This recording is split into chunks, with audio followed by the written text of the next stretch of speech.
From the high plains of the Midwest, I bid you good morning, good afternoon, or good evening, whatever your time zone might be. My nod to the late and great Art Bell. I'm Keith Sharp. And I'm G. Dressel. And we welcome you to Life After Life, a paranormal webcast where we talk about the paranormal, UFOs, or the unexplained. And the biggest question of them all, what happens when we die? Stay tuned. Hey, how is everybody? How many people we got in there? 40. Two, three? I think it says 43. Yeah. In our dreams. No, we have to do a Delphi show before we get that many. Is that on the No, calendar? actually, remember, is that on the calendar? Well, no, it's not. Okay. It's not. We had 250 people in the chat room when we were doing Delphi. But I don't want to dedicate a whole show like some of the YouTubers do, and that's all they talk about. It's like, how do you talk about the same thing every single week? There's nothing new on it. But anyway, all right, let's do some quick shout outs. This will go real quick because there's like 3 people. I'm not wearing shoes tonight. I'm just letting everyone know. Randy had to leave, so Bubba, if you're still listening, good night. He's got to get up early and pick his truck up. Teresa, hello, thanks for joining. And Ann, hello, hope you're doing well. And I guess, Pam, I can say hi to you. You're on there. Garrett's on there too. Hey, so fun fact of the day, and I never knew this until today. Gouda cheese, you know what Gouda cheese is? It's pronounced Gouda cheese. It's not Gouda, it's Gouda. Absolutely. I didn't. I love Gouda cheese. Love it. Love it. And then eat it on a sandwich, eat it with crackers, eat it by itself, eat it in cubes, eat it in slices. Cheese. Yeah, I like cheese, period. I do too. I'm a huge cheese fan. Cheese stuff's good. So you told me you were going to mention Gouda, and I dropped some knowledge that I looked up. Okay, you looked up Gouda cheese stuff? Yeah, because you said you were going to mention it. Go ahead. 1184, one of the oldest cheeses in the world that exists in the world today. 1184. What do you 1184. That's the year it was created. Oh, okay. Unbelievable. Is it the oldest cheese? It's one of the oldest. I don't know what the other one is. I'd be curious. We need to find out what the oldest cheese is. What is that? Cottage cheese? And we wonder why we have like 3 people in the chat room. We're talking about cheese. And hey, we've talked about cheese in an episode before. You know that? Yeah. Hey, I was trying to get some cheese from somebody from Wisconsin. And Matt Sullivan was like, "No, Teresa." Hey, Teresa. What's up? She says, "I'm from Wisconsin." Ooh, hey, Teresa, send us some cheese. They got the best cheese and beer. Cheese and beer. My Beatle band played in Wisconsin a long 19.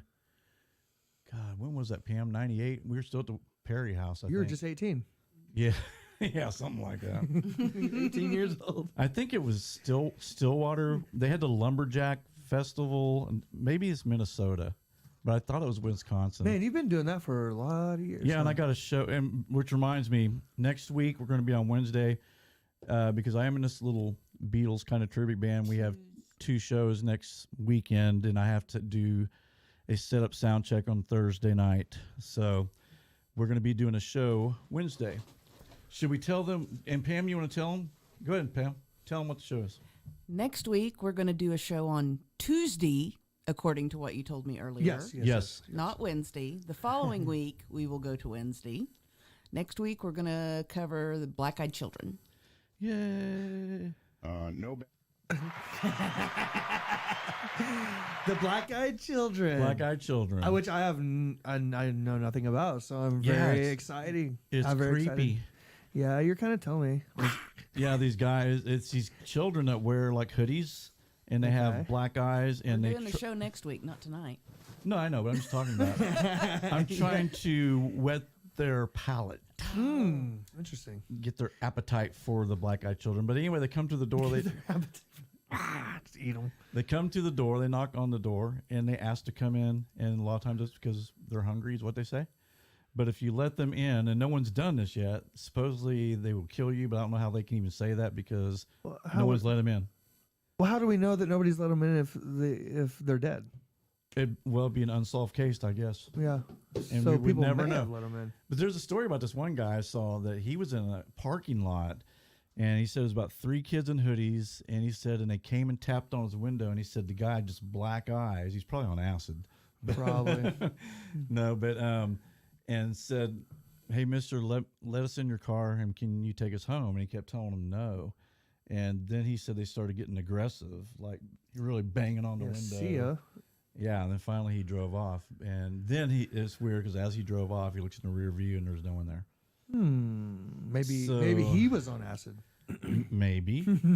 But all these black kids have dilated eyes, which we all know LSD does that to your eyes. But I don't think, I mean, these kids supposedly are like 12, 13. Well, I guess 12 or 13. I knew So it's like. I knew 12-year-olds that were doing acid back in the 70s. Yeah. So, yeah, it's possible. It'll be an interesting show. No, it will be. It's kind of a cool. So it'll be along the spiritual. It's definitely paranormal. Yeah, for sure. Definitely. Man, I thought last episode, honestly, like I was talking to Cass about it, those are some of my favorite episodes because like we get to really get in there. That was fun. Last episode was awesome. Yeah, The Exorcist. Yeah. Yeah, it's funny. Learned a lot, man. Yeah, it's because like we were talking before, it's like our paranormal shows just don't get the views that the true crime shows do. And but they're I like love both of them. I do too. It's a different feel, man. It's like for me, it's more fulfilling. I feel like Right. And then obviously these are more exciting. Yeah. You get to go down the rabbit hole. Right. Where's Mona at? She missed last week. She said she caught up though. Yeah, she did. Maybe she's just busy. Or maybe our show is just boring. Maybe Mona hates us now. You think Mona hates us? No. I don't think that at all. I don't think that at all. All right. So, Garrett, shall we get into this case? Or let's just talk about... Oh, I did want to mention, if you guys get a root canal, which I think you probably heard, like I was barely, the last 30 minutes of that show, I was hurting so bad. And I just kept looking at the clock going, 9 o'clock, hurry up, 9 o'clock, hurry up. And so I had an open sore, like on where he did this root canal. And what it was, he told, because I went in there Monday. Right. I said, you got to do something. I mean, my face was all swollen. And he said, yeah. He goes, he goes, your teeth are so small. He goes, I had to take that metal clamp and put it around your gum and tighten it up. So basically that screw or whatever was just poking into my gum. You got tiny teeth? I got little teeth. It looks like I have no teeth when I talk. I don't know if you guys notice, but you never can see my bottom teeth. I have them. Gigantic teeth. I don't. Funny fact about Garrett, my teeth were fully grown in like 4th grade. So I'll bring a kid's picture, we'll show the camera next time, you guys will crack up. It's like my face and then my teeth. And then it's like my chin's like... Love it, dude. But I never had a problem going to the dentist. But the last 2 times with this root canal, man, I don't want to go again. Why do we have to keep bringing up the dentist? Because I hate. And I have a great. Let me give a shout out to Dr. Duffel right now because he changed. Like I'll go to Dr. Duffel. I don't like Dr. Duffel. Who's a friend of mine? Okay. Oh yeah. Yeah, he ripped me up. Hey, but I told you what I do now. If I have a tooth problem, just take it out, please. I don't want to deal with it. No more. I don't want a root canal. Yeah, but I mean, if you keep removing, you're going to get dentures before you're 40. I just want fake teeth. Oh, the implants? Yeah, just take them all out. Like 10,000 an implant. Well, let's go, guys. Hey, come on. We need super chats. Come on. And up here, right there. Right there. Right there. Beautiful. So we can get Garrett he's going to get all his teeth pulled. We should do that live if you do that. How would that be? Let you pull my teeth? We'd probably get 0 views. No, everybody hates dentists. I don't know. Dude. But there are some people. Well, it's the same people. I don't know what you've been talking about.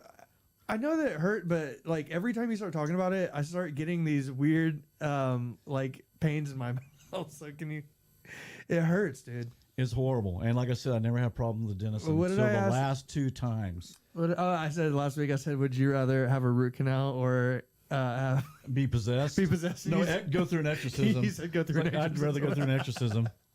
Yeah. Hey, that episode was far out though. That was good. That was fun. And it was fun. Kennedy being in that episode. Yeah, that was really good for her. Her makeup looked really good. Yeah. It actually very, very good. All right, so we'll stop talking about teeth. We're going to be going over the Lindbergh baby kidnapping and murder. Very sad case, but very interesting. Lindbergh was like a rock star, right? During that time. I mean, He flew across the Atlantic, I guess, right, and landed in France. He did that with no communication and no meters. 33 hours. 33-hour flights. How would you? I mean, don't you need to know your altitude and all that stuff? Well, didn't he get rid? I think he got rid of he didn't have a parachute. Yeah, because of the weight. Yeah, but he put gasoline instead because he would rather have gasoline than a parachute, obviously. Right. So, I mean, what's good is it gonna do if you? Don't you need an instrument panel though? Especially if you're flying over the ocean, you can get disoriented. You can, yeah, for sure. I don't know if you could do that by looking at the stars or not. I'm colorblind, so they wouldn't let me be a pilot.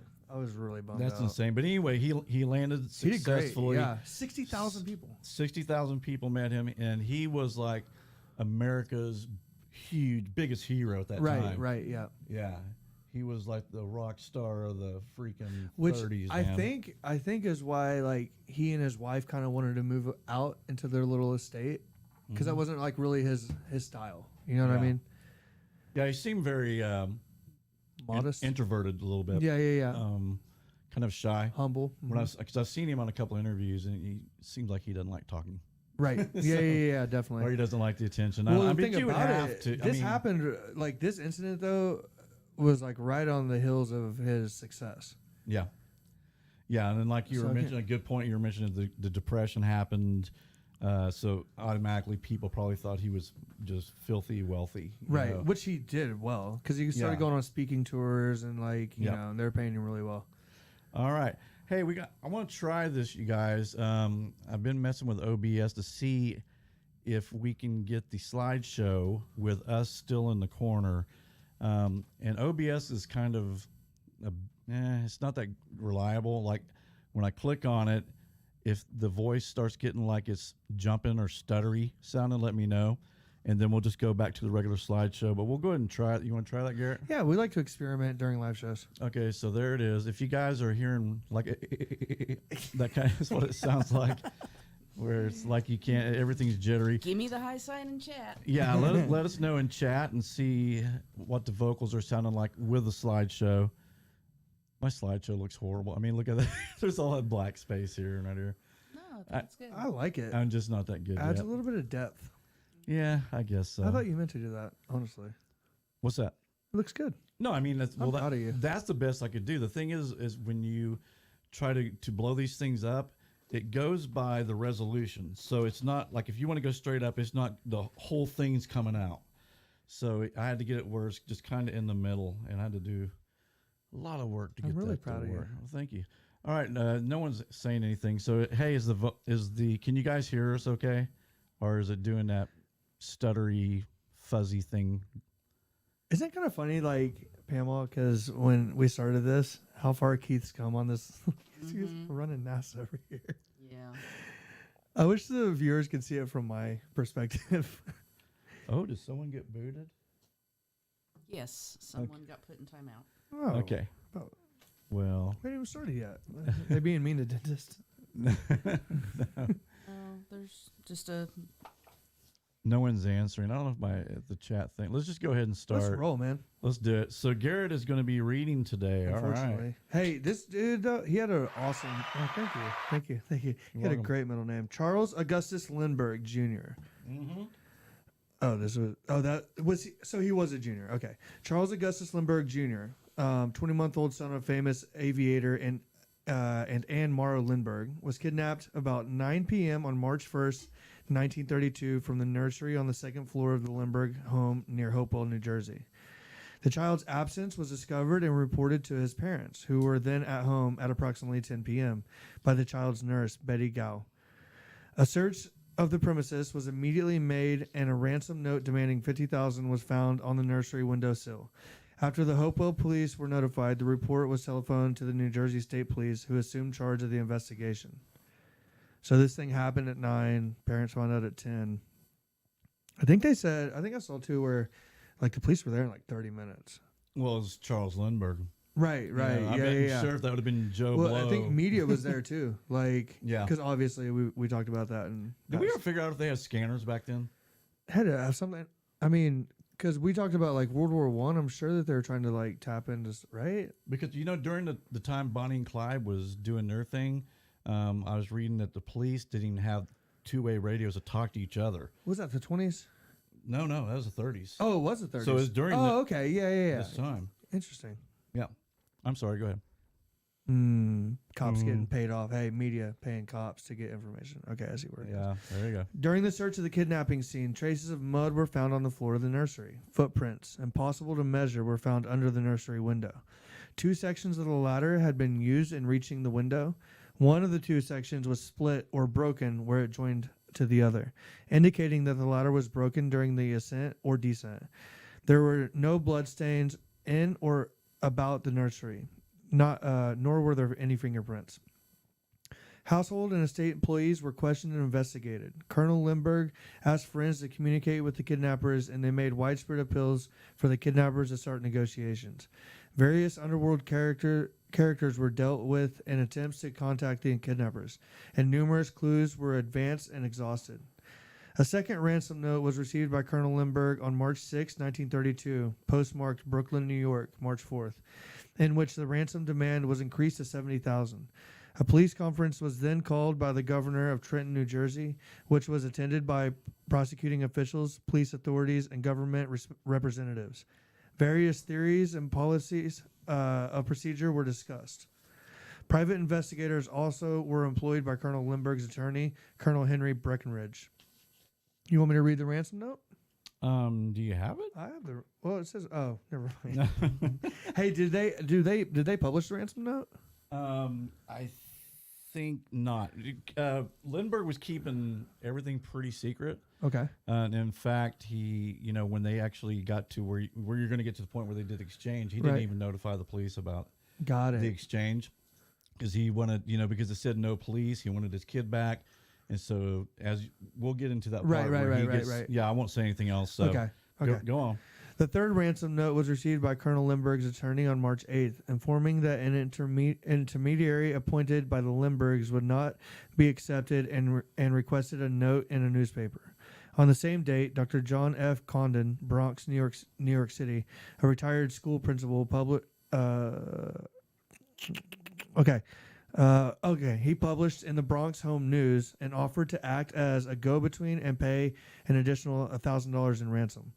The following day, the fourth ransom note was received by Dr. Condon, which indicated he would be acceptable as a go-between. This was approved by Colonel Lindbergh. About March 10th, 1932, Dr. Condon received $70,000 in cash as ransom and immediately started negotiations for payment through newspaper columns using the code name Jafsy. So he was putting, people used to do that. Right. Yeah, they put little, even the the BTK killer, when they were at, I think it was 2005 when he started communicating again with the police, that they were doing little secret ads in the paper. That's so interesting. Yeah. Right. So same thing. So that's how they're communicating back and forth. Okay. Yep. I actually had a question about that. But Yep. Okay.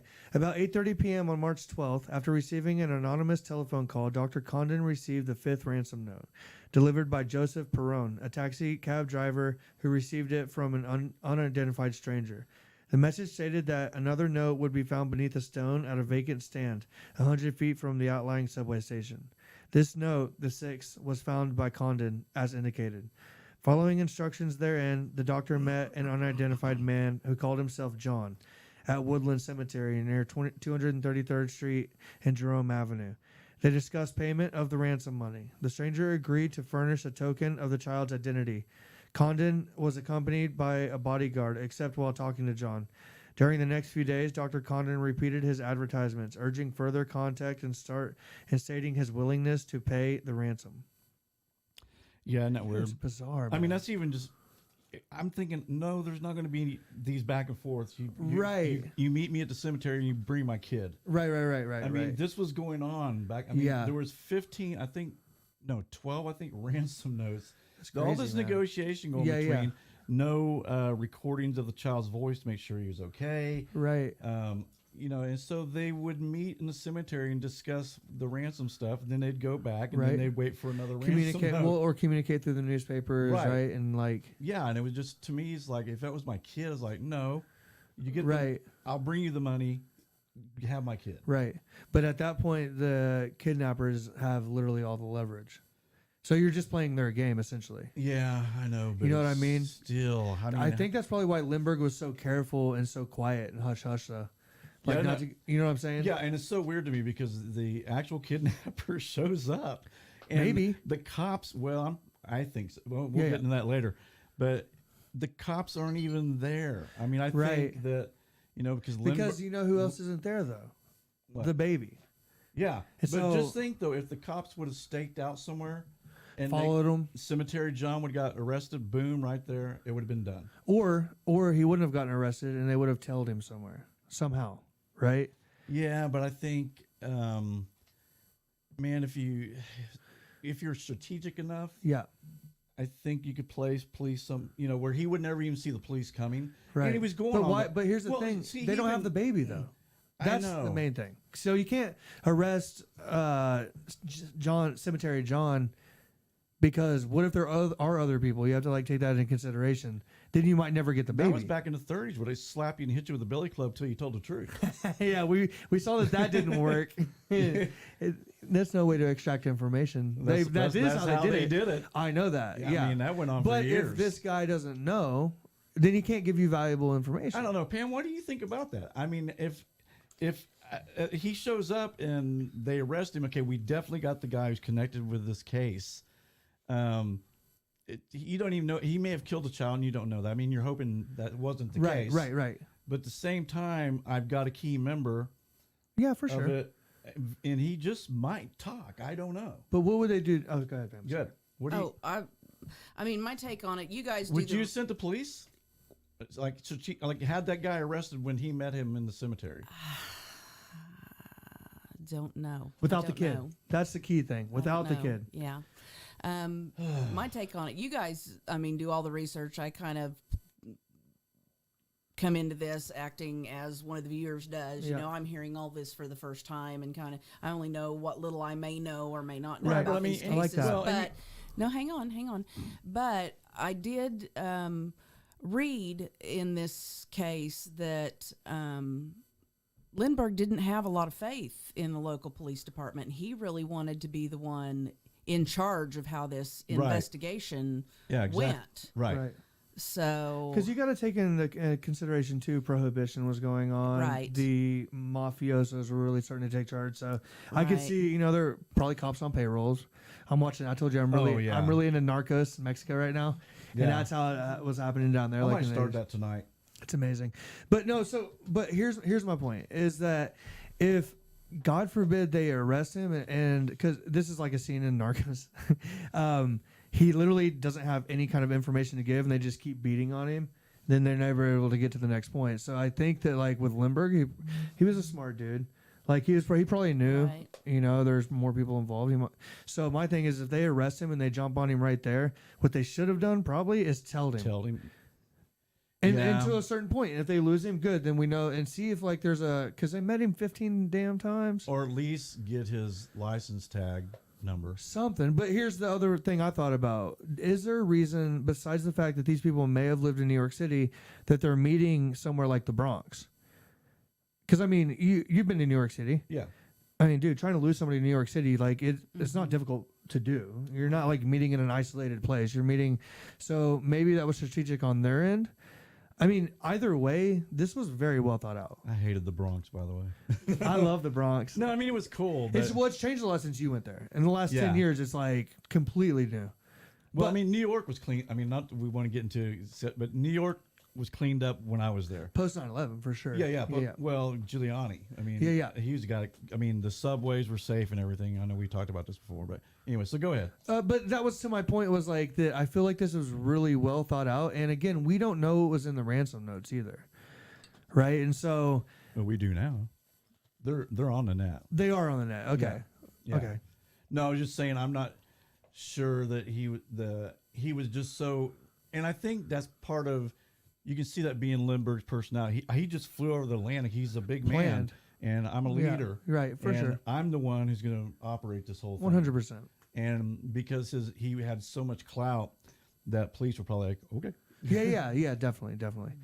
I mean, regardless, this attempt, or I guess you could call it an attempt for those of you who don't know the ending, It was, for me, looking at it, it was very well planned out. And if it was a team of people, then they were all on the same page. It was so risky, though.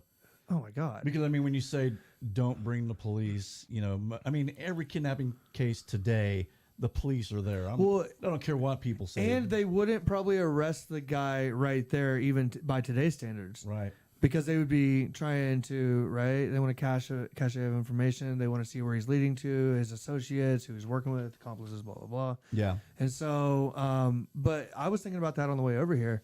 Like, this would never happen today. Yeah. You'd have a ring, like you'd have footage on your ring or on your doorbell. I know. You know, right? like, it just, this is only something that could happen. Yeah, there would have been an alarm system on the house. There Right. would have been You know, cameras. I do say that though, but there's a case, and then we'll get back to this. There was a case, and I think it was in Spain or Portugal in 2011 of a girl who went missing from a hotel. And and I don't know if you're familiar with that, and they still haven't caught. So let's say nothing's impossible. Okay, so. Oh, by the way. Oh, yeah. Hi, Mona. What's up, Mona? Glad you showed up. And Mona, thank you for the nice donation you gave us. We really appreciate it. And thank you for commenting on our videos. Yeah. And giving us your feedback. I love that. Absolutely. I tell you all the time, I love that part. That's my I know. favorite. Okay, so about 8:30 p.m. on March 12th, after receiving an anonymous phone call, Dr. Condon received the 5th ransom note delivered by the taxi cab driver. Okay, I just want to make sure I'm not double. Oh, yeah. Okay, good. That's where we were. Who received it from an unidentified stranger. The message stated that the other one would be behind a rock. I'm recapping. Right. Near 233rd Street and Jerome Avenue. They discussed the payment of the ransom money. The stranger agreed to furnish a token of the child's identity. Condon was accompanied by a bodyguard, except while talking to John. During the next few days, Dr. Condon repeated his advertisements, urging further contact and stating his willingness to pay the ransom. A baby's sleeping suit as a token of identity and a 7th ransom note was received by Dr. Condon on March 16th. The suit was delivered to Colonel Lindbergh and later identified. Condon continued his advertisements. The 8th ransom note was received by Condon on March 21st, insisting on complete compliance and advising that the kidnapping has been planned for a year. Wow. On March 29th, Betty Gow, the Lindbergh nurse, found the infant's thumb guard worn at the time of the kidnapping near the entrance to the estate. The following day, the 9th ransom note was received by Condon, threatening to increase the demand to $100,000 and refusing a code for use in newspaper columns. The 10th ransom note, received by Dr. Condon on April 1st, 1932, instructed him to have the money ready the following night, to which Condon replied by an ad in the press. The 11th ransom note. Jesus, man. I know. That's what I'm saying. This damn. thing, I mean, as a parent, can you imagine? I mean, no, we're doing one ransom note. Yeah, That's it. for sure. I mean, it's just unbelievable. I mean, Again, man, at the mercy of the unknown. The stress God, you would can have. you imagine? But, like, dude, at the mercy of the unknown, though. I You know, know. like, playing along to get along and just complete torture and agony, like you said. Yeah, Pam, can I ask you a question? Yes. What is a thumb guard? Yeah. That's what I was wondering myself, actually. Hey, is it like a dinky type that thing? would be my, Oh. well, Yeah. my I got guess, babies. My guess would Cut be those it gums would- on metal. yeah, to keep We'll show him them. from, Yeah. yeah. So we just, so the baby's a bloody mess with it. Hey, Cass, are you watching this? Yeah. We need to go to Walmart and get those. So I guess that was they didn't want babies sucking their thumbs then or something or.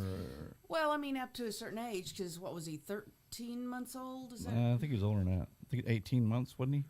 Maybe. No, Yeah. at a certain age, you know, we try to get him off the bottle, you know, to Yeah. sippy cup Hey, in here. So, so they we find- need to, Look at this. It looks like it's got jagged edges on it. yeah. Wow, that's crazy. Oh, I They'll didn't. I show wasn't even them. looking. I didn't even see. That's what it looks like. Yeah, I thought it was that's like it. Look a at little that. rubber thing that allowed you to suck on your thumb without Right. hurting your thumb. Oh no, this is No.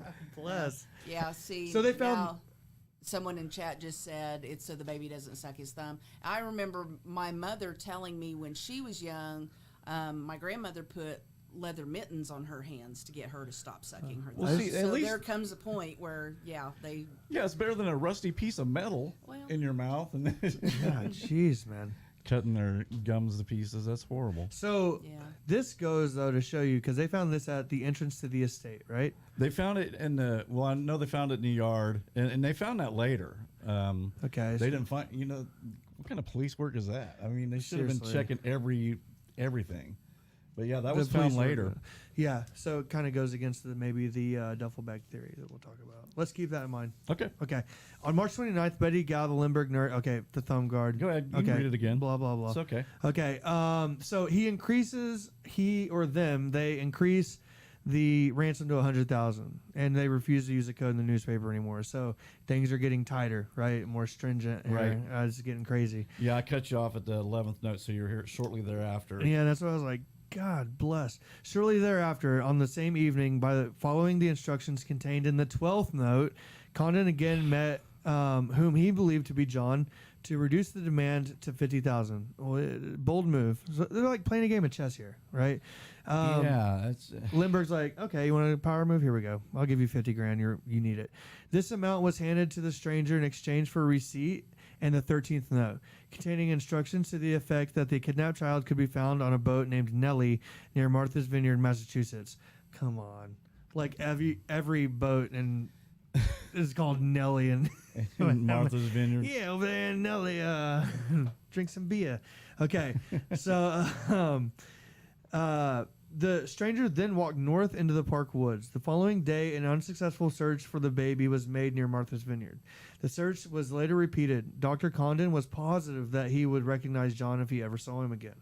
On May 12, 1932, the body of the kidnapped baby was accidentally found, partly buried and badly decomposed, about 4.5 miles southeast of Lindbergh home, 45 feet from the highway near Mount Rose, New Jersey. The discovery was made by William Allen, an assistant on a truck driven by Orville Wilson. The head was crushed. Jeez, man. Yeah. There was a hole in the skull, and some of the body members were missing. The body was positively identified and cremated in Trenton, New Jersey in 1932. And that was on May 13th. The coroner's examination showed that the child had been dead for about 2 months and that death was caused by a blow to the head. Right. Yeah, they thought that he had dropped the baby coming down the ladder because the baby was put like in a burlap sack. And so, Right. and they noticed that one of the rungs of the ladder broke, so they added weight to the baby, and he drops the baby, hits his head on the edge of the bricks, Right. and dies. So the baby's Okay. dead, but Yeah. which I don't think that happened, and we'll talk about why I don't think that happened later. Yeah. Go ahead. What page are we God, on? that was horrible. 4. Four. Okay. The investigation. Okay, so quick time. Let's travel back in time real fast. Okay. Can you go to page 1? Sure. Because when did the actual crime take place?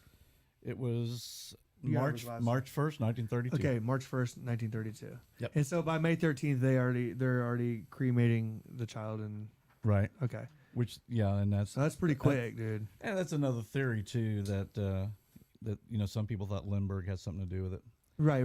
because of his baby supposedly has some abnormality, Okay. and they thought because back then if you had a baby that was deformed or physically Different times, challenged for or something sure. like that, they just stuck him in a home For sure. because it was like I Right. mean, even the Kennedys locked Yeah. their daughter up in a Right. room, Yeah. Definitely. which is absolutely Well, there just wasn't an understanding for it. not at all, Like not that. at all. Okay. Yeah, horrible. I'm sorry. Good. No, you're good. I was trying to, Oh, I'm and we'll going talk. good. Hey, we're gonna need to get into that theory too. Just remember that. Yeah.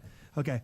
I was trying to get like a timeline here of how quickly. Man, things were moving fast. If you think It about was. how many notes were passed, how many meetings happened, how many paper ads for the communication in a March, April, May 3-month period, Yeah. 2-month period. That's insane, dude. ridiculous to me. That's just. It's crazy. But I guess, like you said, they have the upper hand. Right? They supposedly they have the kids, so you got to play with Play along by to their get along. rules. Play along to get along. Okay. So the investigation. On March 2nd, 1932, after a conference with Attorney General FBI Director J. Edgar Hoover had contacted the headquarters of the New Jersey State Police in Trenton, New Jersey, he officially informed the organization that the U.S. Department of Justice would afford Colonel H. Norman Schwarzkopf, the superintendent of New Jersey State Police, the assistance and cooperation of the FBI in bringing about the apprehension of the parties responsible for the kidnapping. He advised the New Jersey State Police that they could call upon the Bureau for any facilities or resources which the latter might be capable of extending. The special agent in charge of the New York City Office of Bureau, which at the time covered the New Jersey district, was instructed accordingly, and upon instruction from the director, the special agent in charge communicated with the New Jersey State Police and the New York City Police, offering any assistance which the Bureau might be able to lend in this matter. During the next few weeks, the Bureau was acting merely as an auxiliary capacity, there being no federal jurisdiction. However, on May 13th, 1932, the president directed that all governmental investigative agencies should place themselves at the disposal of the New Jersey and state of New Jersey, and the FBI should serve as a clearinghouse and coordinating agency for the investigations in this case conducted by the federal investigative units. On May 23rd, 1932, the FBI in New York City informed banks in Greater New York City that the Bureau was coordinating agency for all governmental activity in the case. A close watch for ransom money was requested. The New Jersey State Police announced on May 26, 1932, the offer of a reward not to exceed $25,000 for information resulting in the apprehension and conviction of the kidnapper or kidnappers. In compliance with requests made by Colonel Schwarzkopf, copies of this notice of reward were forwarded by the FBI to all the law enforcement officials and agencies throughout the United States. So it did go out through all the United States. Okay, good. Yep. On June 10th, 1932, Violet Sharp. Dun, dun, dun. That's your last name. Yep. A waitress in the home of Miss Lindbergh's mother, Miss Dwight Morrow, who had been under investigation by the authorities, committed suicide by swallowing poison when she was about to be re-questioned. However, her movements on the night of March 1st, 1932 had been carefully checked, and it was soon definitely asserted that she had no connection with the abduction. Yeah, right. You think? Yeah, absolutely. Really? Yeah, Absolutely, it's like they would because almost how- have to have somebody inside. Yeah, I mean, do we want to start talking about some of that as we're going along? Good, yeah. So how did the kid, first of all, Lindbergh had two homes. He frequently went back and forth. Okay. Okay, so number one, how did the kidnapper know he's going to be there that night? Right. How did they know where the baby's room was? There were six windows all over. I mean, that was a huge, have you seen that house? Yes, and this It's is an huge. estate. It's an estate. And right. so they knew exactly where to put that ladder. They knew exactly where that baby was. Someone on the inside had to tip somebody off. Absolutely. I think, I mean, I got it, why yeah. commit suicide? And the police said that she was resistant to their questions. Yeah, she was uncooperative. Very uncooperative. Right. She'd get aggressive when they'd ask her stuff, and then 2 days later she kills herself. Right. So I think she, I don't know if the kidnapper was going to give her some of that money and said, "Hey, we're not going to hurt the baby. We're just going to." Well, of course, right. No, you're right. She knew about it. Yeah. So, because that's what I was thinking when I first started looking at this case, I thought, how did they look at all the windows in that house? How the heck did they know that the baby was in that top left window? Right. And that the Lindberghs were going to be there that night.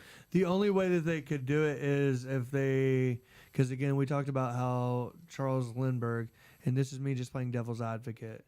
Although when I first heard this, I did find it weird that she committed suicide when she's going to be re-questioned. Yeah. But I was like, okay, well, the FBI is involved at this point. They didn't find any connection, whatever. As if they prepared for a year, and this is a vast estate with, at that time, there was obviously no security cameras.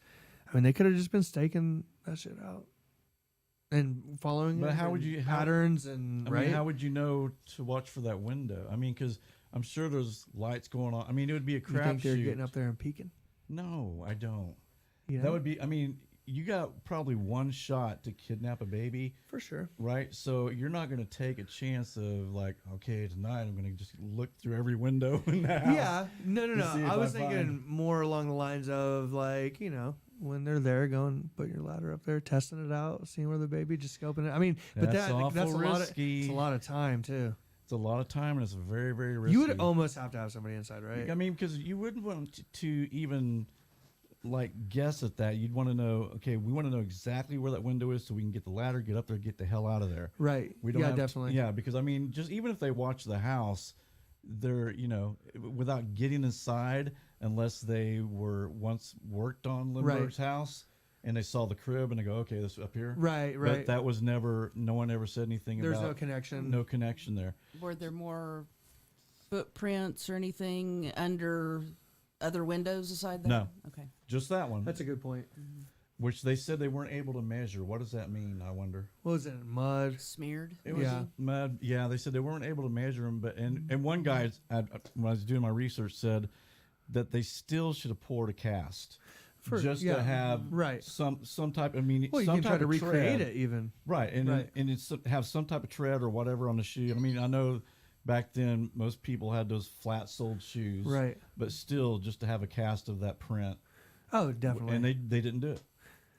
Yeah. But, again, I mean, we say this, forensics back then and all that. I mean, there wasn't any. We say this in every case too, like in hindsight, right?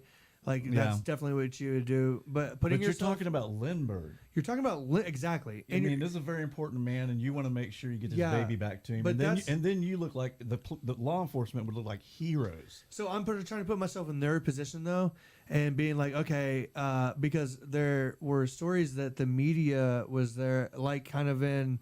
What case was that where the media was there first? Oh, the Black Dahlia. Yeah. Like the media was there. They got there for the police did. Yeah, so I'm putting myself in like the investigators' shoes. There's media already. I'm at Lindbergh's house. Like, baby's missing, freaking out. So I'm sure that like it wasn't conducted. Like that's why it's so cool nowadays because there's such a protocol for everything. Yeah. Because of cases like this, right? And like look, it's like going to space. You learn something like every time. And this is how talk about go space. And the FBI. This is what got the FBI involved in kidnap casings. Oh yeah, awesome. Well, and what a great situation for Hoover.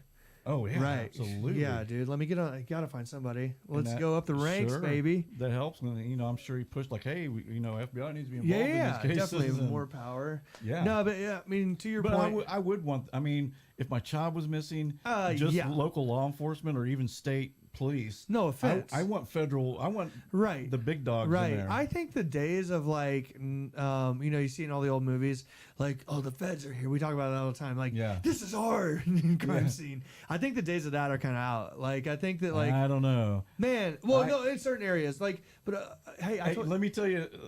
I mean, and going back to Delphi. They released some of the police transmissions during the search, right? Right. One of the guys goes, "Hey, hear him go, the FBI's here," and he goes, "Man, keep them at bay, will you?" Right. So that's there's still because they want to solve the case. Yeah, they don't want someone tramping on, and coming in and like taking the glory for the police. I'm gonna ask because I just showed you a screenshot where I've been talking with Detective Jason White from the First 48 and a couple of those detectives from Tulsa PD. Throw you, man. You throw that. Which is the same Jason White, different Jason White. Okay, but I would be curious because like so far with my interaction, it seems like he would be the kind of detective that like. If first sign, he would be like, "Hey, we need to bring in like other resources." Yeah. So I think it kind of is dependent on like who it is, I guess.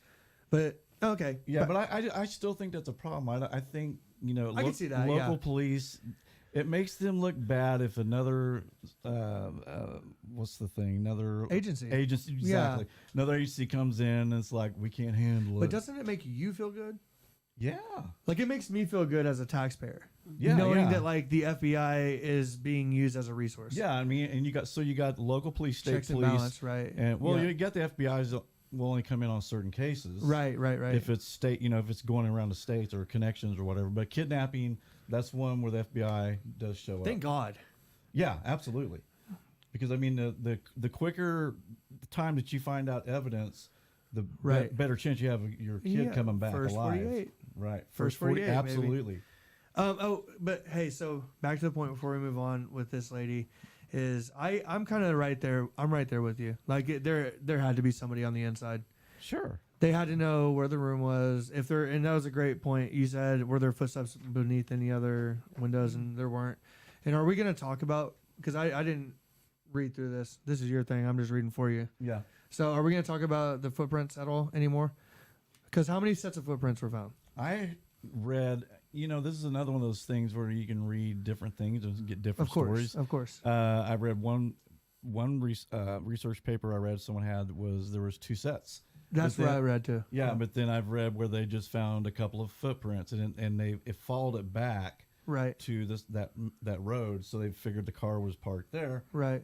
But yeah, so I never could find clear, was there two sets of tracks or were there not? But I'm more inclined to say that there's probably just one pair of tracks, because I only read about the two tracks in one article. Okay.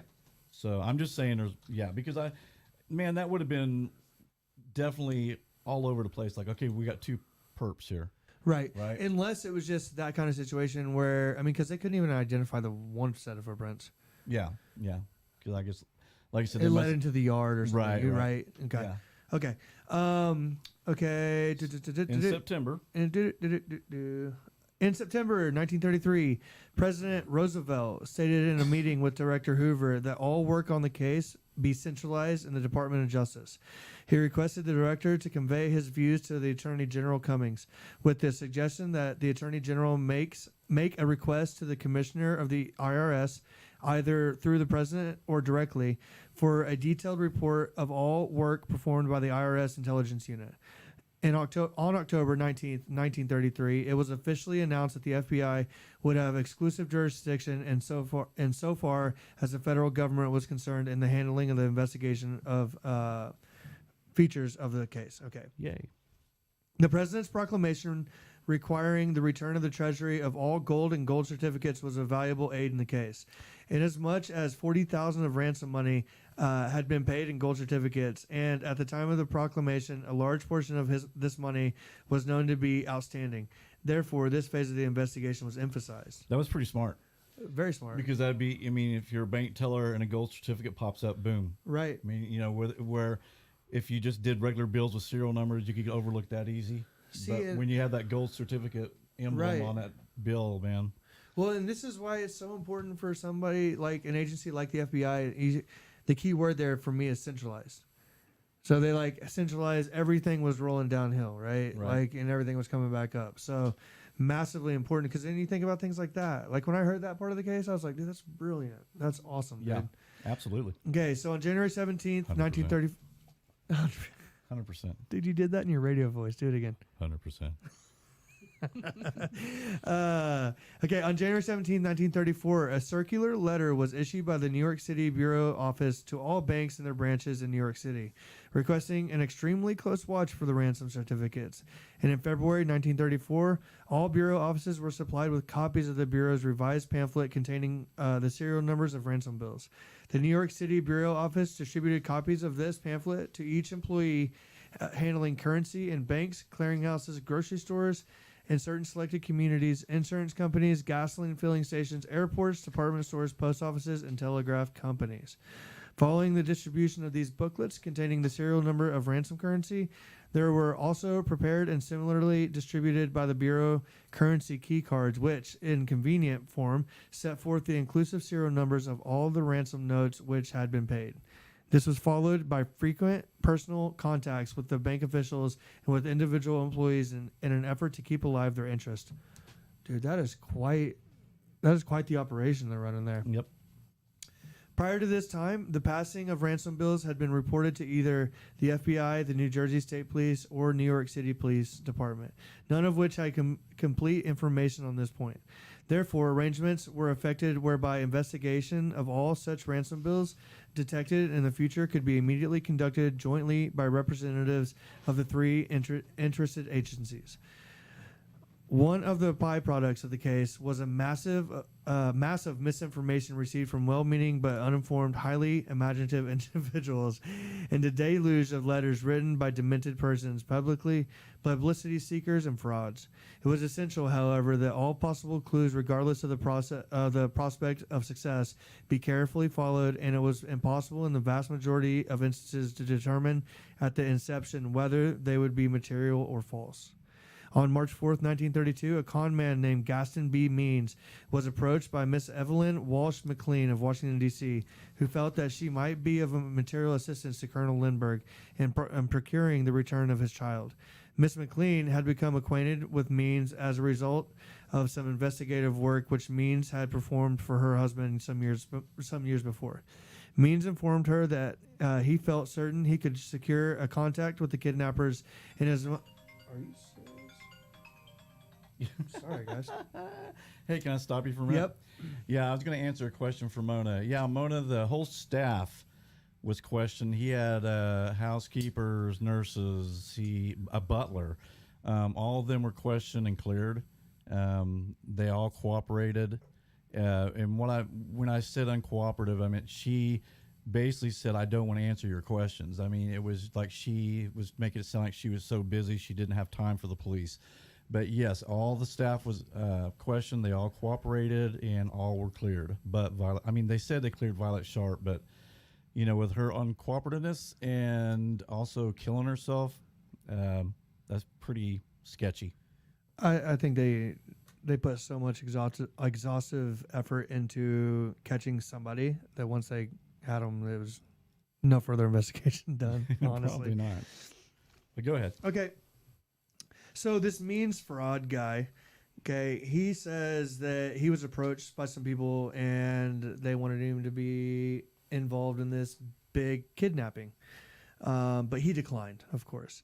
Means claimed that his friend was responsible for the Lindbergh kidnapping. The following day, Means reported to Miss McLean that he had made contact with the person who had the child. He successfully induced introduced Miss McLean to hand over to him $100,000. So he'd be used to paying the ransom, which he said had been doubled now. Until April 17th, 1932, he kept Miss McLean waiting, daily expecting the return of the child. During this period, he purported to be effecting negotiations with the alleged leader of the kidnappers, whom he called the Fox. Miss McLean finally requested the return of the $100,000 in additional money, which she had advanced for expensive. When he failed to do so, the case was turned to the FBI.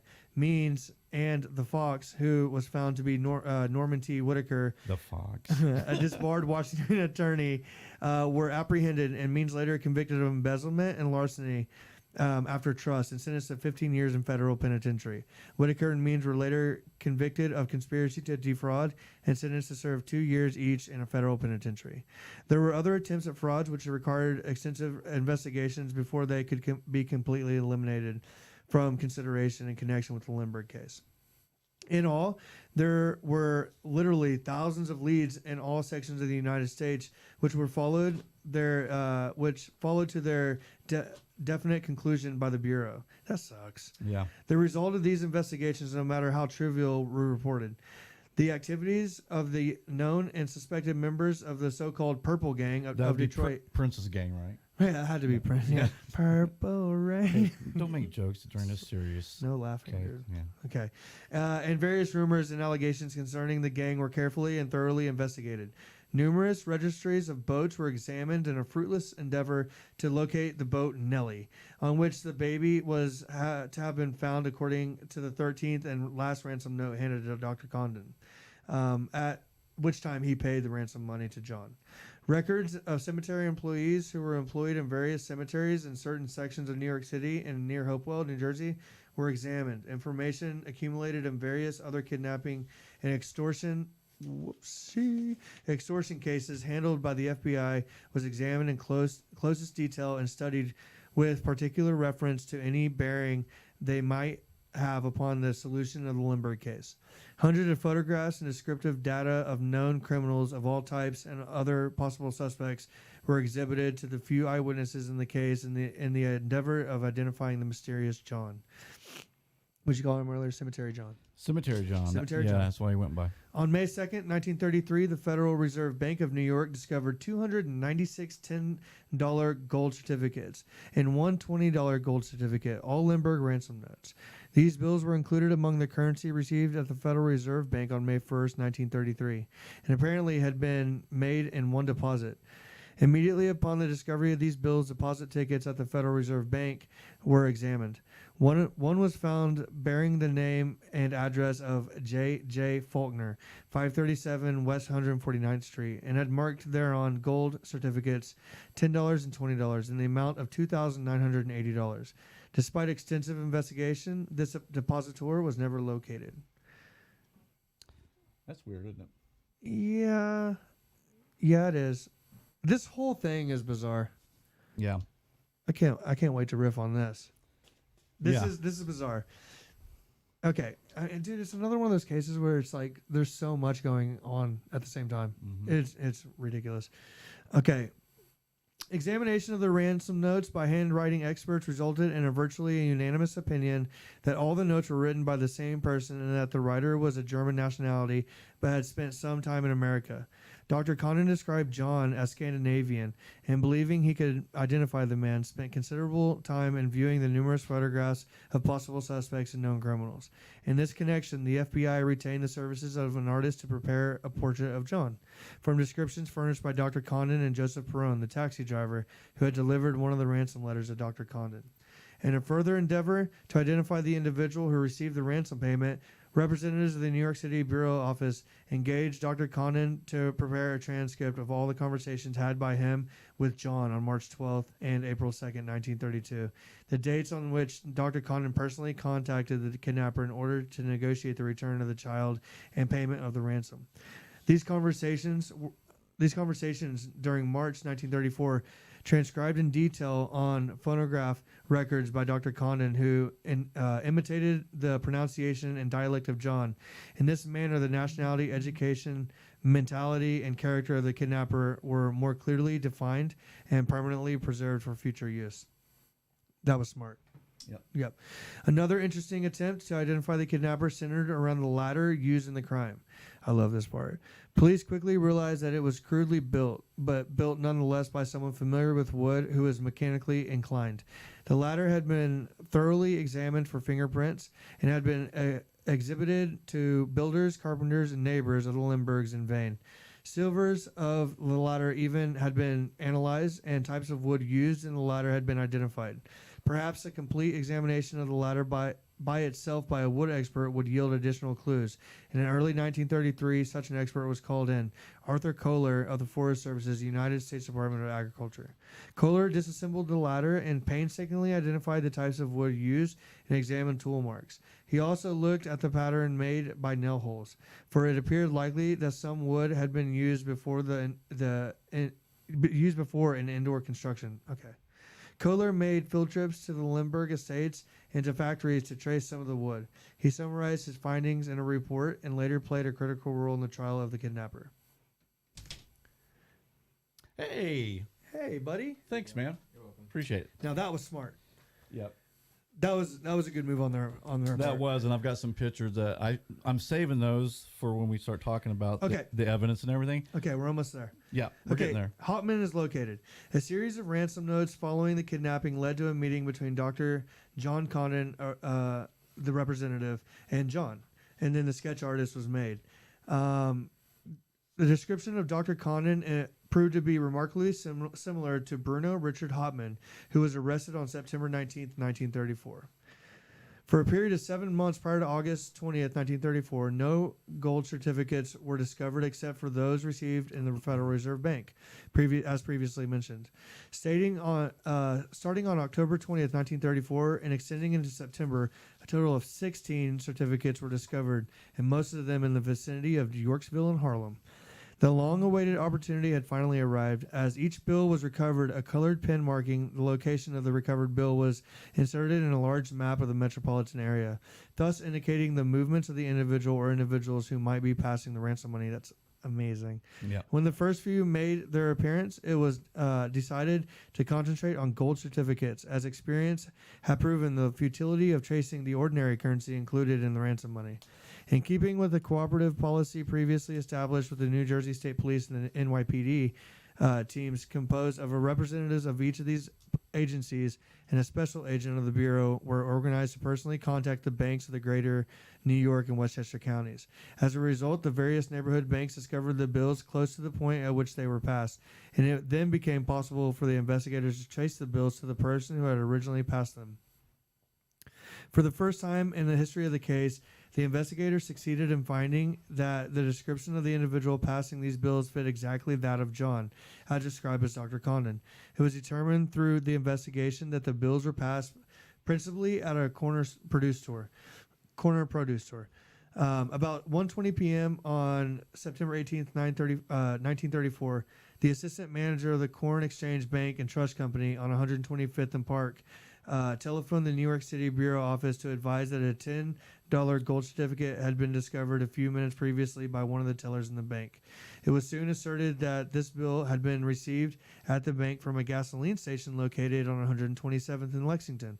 On September 15th, 1934, an alert attendant had received a bill and payment for 5 gallons of gasoline from a man whose description fitted closely to that of the individual who passed the bills in recent weeks. The filling station attendant, being suspicious of the $10 gold certificate, recorded on the bill the license plate of the automobile driven by the purchaser. This license was issued to Bruno Richard Hauptmann, and he was actually located. His house was in the Bronx, which Right is there. interesting. Oh, wow. That's as it looks today. And actually, I looked at a picture of his house back then, and it looks pretty much the same, except it's just painted. Crazy, dude. Yeah. So interesting that it was found in the Bronx. Yeah. Okay, Hauptmann's house was closely surveilled by federal and local authorities throughout the night of September 18, 1934, until at approximately 9 a.m. on September 19, 1934, an individual closely fitting the description of John as supplied by Dr. Condon and the description of the purchaser at the gas store, he left his house and entered his automobile parked nearby. He was promptly taken into custody by these representatives and their agencies. After some investigating, he was found to be Bruno Richard Hauptmann, the individual to whom the automobile license had been issued, a German carpenter who had been in this country for approximately 11 years. A $20 gold ransom certificate was found on his person.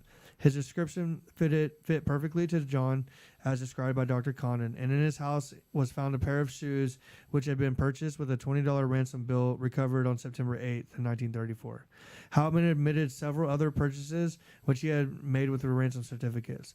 On the night of September 19, 1934, he was positively identified by Joseph Perron as the individual for whom he had received the 5th ransom note to be delivered to Dr. Condon.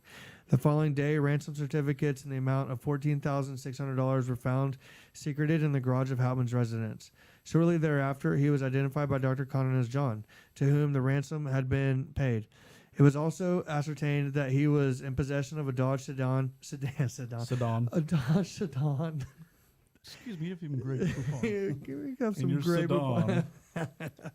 Which answered the description of that seen in the vicinity of the Lindbergh home the day prior to the kidnapping. Can I say something real quick? No. Now, just think, had that gas station attendant not wrote down the license plate, we wouldn't be doing this episode, maybe. And it wasn't. He said he thought that the 10. It was kind of weird because the president asked everybody to turn in their gold certificates, right? So people wouldn't hoard gold, right? So the only reason he wrote it down, he was like, man, they may not, because it's past the due date, right? So he's afraid he wasn't going to get paid, so he wrote down the license tag number cool, yeah, on that right bill, and that's how they found the bill that came from the gas station for the deposit, and talked to him. And he's like, yeah, he. Oh, so he didn't find anything suspicious about the person giving him the money. No, he just thought it was. He was worried that the bank wasn't going to take that $10. For sure. So he wanted to make sure he had that guy's license plate so that he could track him down and get his $10 back. Right. Which was a lot back then. Yeah, and he said the guy was kind of rude and a little uppity acting. Well, why wouldn't she be? He had money. Yeah, a ton of money. Yeah, a ton of money. Doesn't give you a right. Nope. Be rude, though. Shortly after his apprehension, specimens of Hauptmann's handwriting were flown to D.C., where a study was made of them in the FBI laboratory.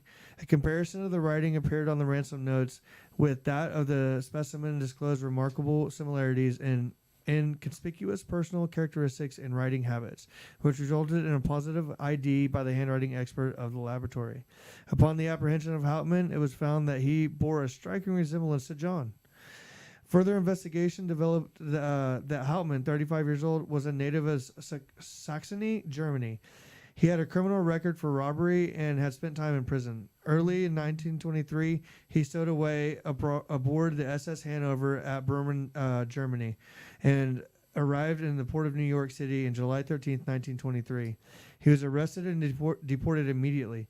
After another failed attempt at entry in August, Hauptmann successfully entered the U.S. in November 23 on board the George Washington. On October 10th of 25, Hauptmann married Anna Schluffler, a New York City waitress. A son, Manfred, was born to them in 1933. Jeez, dude. He had a baby. Yeah. This guy.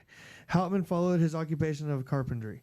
However, a short while after March 1st, 1932, the date of the kidnapping, Hauptmann began to trade rather extensively in stocks and never worked again. That's a little suspicious. Jeez, man. Okay. All right. Indictment, trial, and execution. Hauptmann was indicted in the Supreme Court, Bronx County, New York, on charges of extortion on September 26, 1934. On October 8, 1934, he was indicted for murder in New Jersey. 2 days later, the governor of the state of New York honored the requisition of the governor of the state of New Jersey for the surrender of Bruno Hauptmann. And on October 19, 1934, he was removed from Hunterdon County Jail, Flemington, New Jersey, to await trial. The trial of Hauptmann began on January 3rd, 1935 in Flemington, New Jersey, and lasted 5 weeks. The case against him was based on circumstantial evidence. Tool marks on the ladder matched tools owned by Hauptmann. Wood in the ladder was found to match wood used flooring in his attic. Dr. Condon's telephone number and address were found scrolled on a door frame inside a closet. Handwriting on the ransom notes matched Hauptmann's handwriting. On February 13th, 1935, the jury returned a verdict. Hauptmann was guilty of murder in the first degree. The sentence, death. The defense appealed. The Supreme Court of the state of New Jersey on October 9th, 1935 upheld the verdict in the lower court.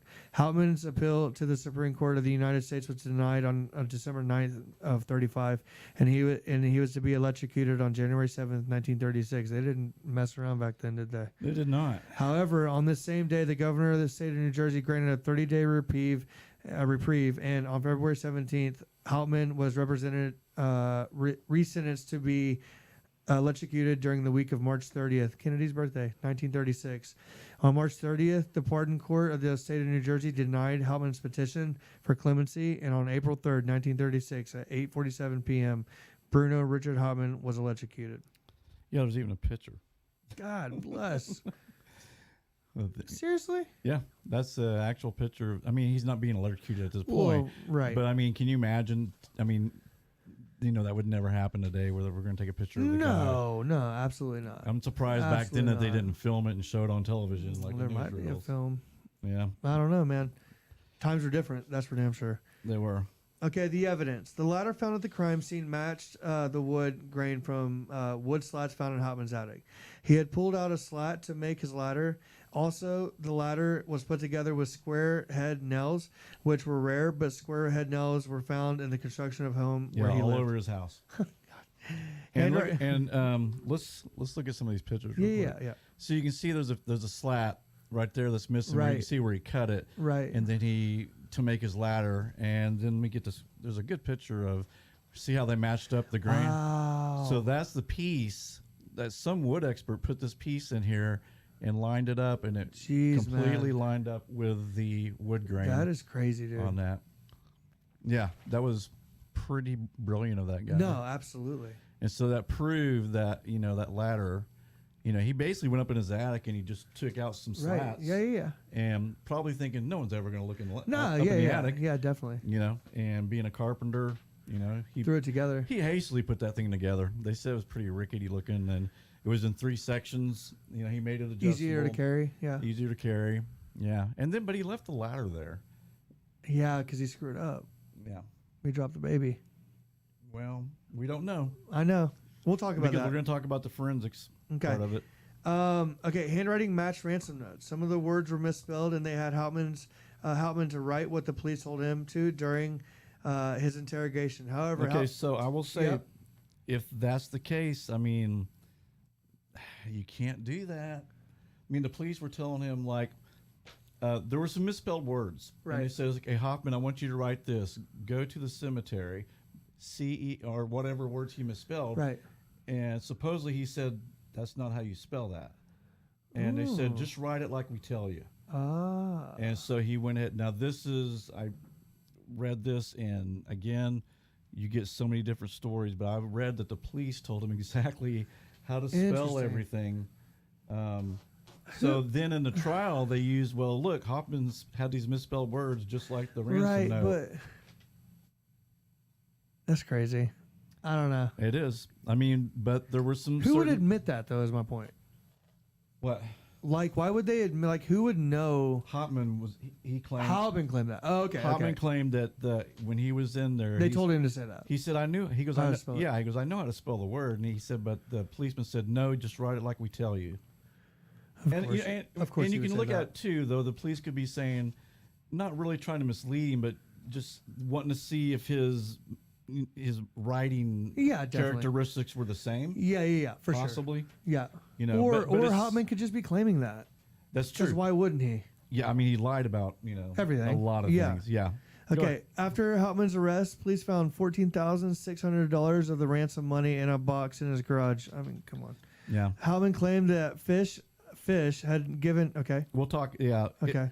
Isidore Fish. Do you want me to give you a little history about yeah. that guy? Yeah. Let me see. Let me go back. Yeah, and another thing too, I gotta say is this is a closet, and that's Dr. Yes. Condon's phone number in his closet. Dude. That's damning. That's Yeah, it damning is. evidence. It is. Okay, so this Fish guy, what it was is he claimed this guy from Germany. He was a friend of his. He had came to the United States, and he told Hauptmann, he said, "Hey, I got a great business deal. If you can get you and some of your friends to invest," he said, "I need $7,000, and I'll double your money." Right. And so, according to this is Hauptmann's story. Right. So Hauptmann gave him $7,000, and supposedly a couple of Hauptmann's friends supposed to have been in on this, but I never could find any clear evidence that was the case.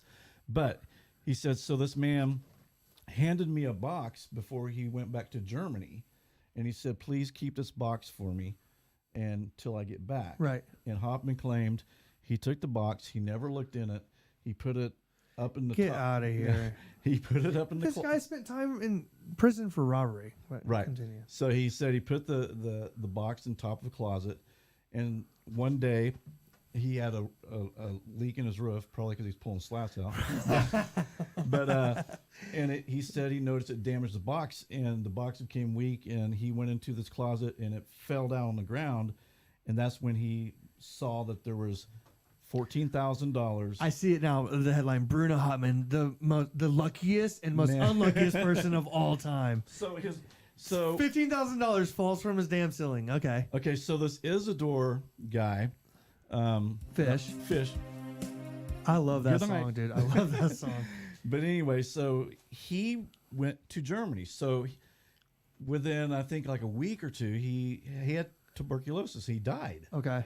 Now, Bruno's saying we had, he goes, I was devastated because I gave this guy $7,000. We had nothing in writing where I could even get it back from his family or whatever. Right. So when he found this box, it had $14,600. Oh, it just so happened to double his amount. Yeah. Okay. So Interesting. he said, I'm going to keep $7,000 because that's what he owes me. Okay. And so the police said, okay, well, why didn't you send the other money back to the family? Right. And he said, well, I had going to split it with the other investors Oh, yeah. He's a good guy. at some point, right? He's a good guy. So the police did check into this guy, Fish, and he indeed was a person. He was in that area. Was he dead? Bronx.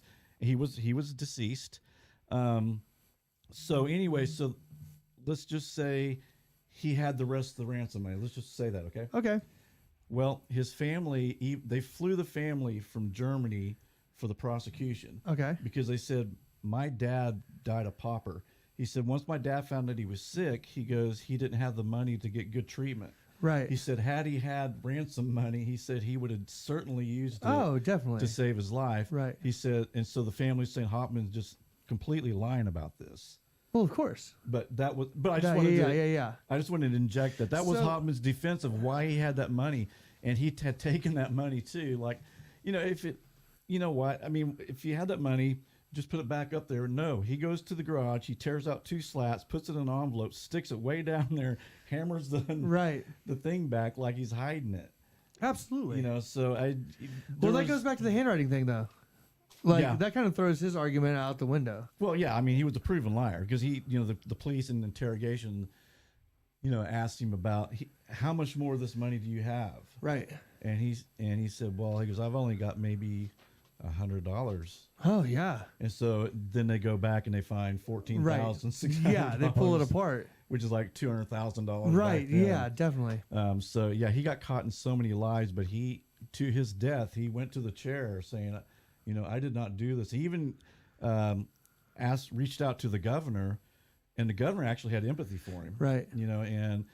But the governor's hands, for some reason, it was even if the governor pardoned him, it was like back then, I guess it was different, where the prosecutor had the power to say, no, we're executing him. Jeez. Where the governor could pardon. Right, So today, yeah. That didn't make any sense to me. I mean, what the heck? Oh, it says error. YouTube is not receiving enough video to maintain a stream. Let us know if you guys are having any problems with it. It just gave me an error. But anyway, so it's a weird case. I'm sure he's lying about everything. Oh yeah. No, I definitely think he is. But I was just trying to also give his side of the story as well. No, absolutely. Yeah. Hey, Pam, let us know if anybody says the video's freaking out or anything. I will. It just went off. But that's it, man. yeah, so I wanted to give his side just, fair, to be fair. Yeah, yeah. So anyway, there were some other people involved. This John Knoll. John Knoll. Who's actually is it grandson or his son? He wrote a book. No, okay, so about the involvement. No, it was an acquaintance of John Knoll. Right. And Son. supposedly Bruno. Yeah, I'll let you. That was your deal. So go ahead. Well, first off, I mean, I think we need to, because there are people that think that Bruno acted alone, right? Yes. Oh, that's a good point. We need to talk about that. Okay, so I don't think that happened. I don't either. I mean, I think it can be done alone. I think, because I've seen people out there who are like, this couldn't have been done alone. I think that it absolutely could have been done alone. Yeah. Like, I think that he could have taken the ladder out there, walked out there. The only part that throws a wrench in that is knowing where the baby's located. Especially, Pamela has a great point about no footsteps anywhere else. Yeah. So that kind of rules that out for me. I think the other theory that you were talking about earlier is, didn't people think that Lindbergh had something to do with this? Yeah. Did we? I'm so old. I can't remember if we talked a little bit about this, but yeah. No, go for it. No, I was just going to say because there was some speculation that there were some abnormalities. I think Okay, we did. About the baby. Right. And we talked about how the people put him in home. Right. And so Lindbergh was wanting to get rid of this inferior child. Right. That's how people sometimes looked at these kids. Right. To just get it out of his life. And you think that was definitely didn't happen? No. I mean, it definitely. Also, I got some other good evidence is that a new forensic guy actually looked at the bones and everything because they still have them. Right. And he said, I didn't see any abnormalities Yeah. of the. Yeah, he said so. He goes, no, there's nothing there. He said that baby was okay. Right. Well, I have a twin brother that's physically and mentally handicapped. Right. And so, like, you would definitely, like, he has hydrocephalus. Yep. So there would be a sign there. You're like, okay. The other theory is obviously that there was a team involved, and that's where I lean towards. So, but why didn't they go after anybody else? Man, I think the evidence was so overwhelming. You caught him lying. You caught him with $14,000 of the ransom money. Right. You've got Dr. Condon's phone number written in his closet. Right. You know, there was so much evidence. I don't think they wanted to make anything any more complicated. And you know how police are. Let's solve it and get it over with. Well, have you looked at this since you've been going down like the rabbit hole of this case? Like my shirt. Yeah, I love your shirt. You guys can see it. Yeah. Have you thought about the fact that the evidence is almost too good? Well, then you're talking. I mean, dude, you're talking about you're going down a rabbit hole now. Well, I'm just asking because that's something I thought of. I was like, okay, writing, the Dr. Condon's number on the inside of the door, 14,000, like tucked away underneath a piece of wood that happens to be the same kind of wood that was built in the ladder. Right? So when I was looking at it, I was like, it's kind of, no pun intended, a bit fishy. Yeah, but how would you explain the wood grain? I mean, that's What do you mean? Well, I mean, you're saying that the wood grain matching. wood grain matching? Yeah. I mean, That's what I'm saying. Like that in line with the number on the inside of the door. Maybe I'm misunderstanding you, but are you saying that maybe the police kind of planted some stuff or wrote that's exactly what I'm saying. I don't. Just to find somebody? Because it was 2 years later. Well, I mean, I know police are always, especially with Lindbergh, they got a lot of pressure about get this thing solved. Right. I mean, who else had a lot of pressure, though? Guess who did? Hoover. Oh, yeah. One of the most ambitious people of all time. Like one of the most scam. Dude. Yeah, that guy was sketchy. So I'm trying to say, like, so when I was like, look, because we've done a lot of cases, man. Yeah. Like, well, not a lot. We've done some cases. That's what I love about this. We are the Siskel and Ebert of unsolved crime. Yeah. But when I looked at it, I was like, okay, because I'm going at it, strategically here. I'm like, okay, so they find the wood grain. Okay, that's interesting, man. I was like, wow, that's crazy. That's great that they even thought to do that. And then obviously they find 14,000, stowed away. Yep. Okay, that's a significant amount of money. So one question I would like to know is how much of the gold, because they were tracking this stuff, how much was actually received by them? Yeah, I don't know. But another damning thing is he indeed had that $10 bill at the gas station that was in his possession. Yeah, because so that's where it throws a wrench in that. That throws a a It does, yeah. Because the guy, even the gas station guy, wrote down his, and not only that, but gave a description that matched the sketch to a T. Right. So that's where it throws a wrench in it. I just wanted to point that out. Is that whenever that's something that an angle I was looking at was, man, is this evidence too good to be true? Like, yeah, and the governor really tried. I mean, he was really empathetic to Hauptmann. Because he had talked, Hauptmann had reached out to him, and the governor was like going, I'm not sure this guy's guilty. Right, and we don't want to put this man to death. But however, the prosecution team was like, you want to get reelected? Right, yeah, that's what they were telling him. They said, because, if you put a stay of execution or if you pardon him from execution, you'll never be reelected. These people are out for blood for Hauptmann. Around the world. Number one, he's German. Back then. Yeah. Definitely.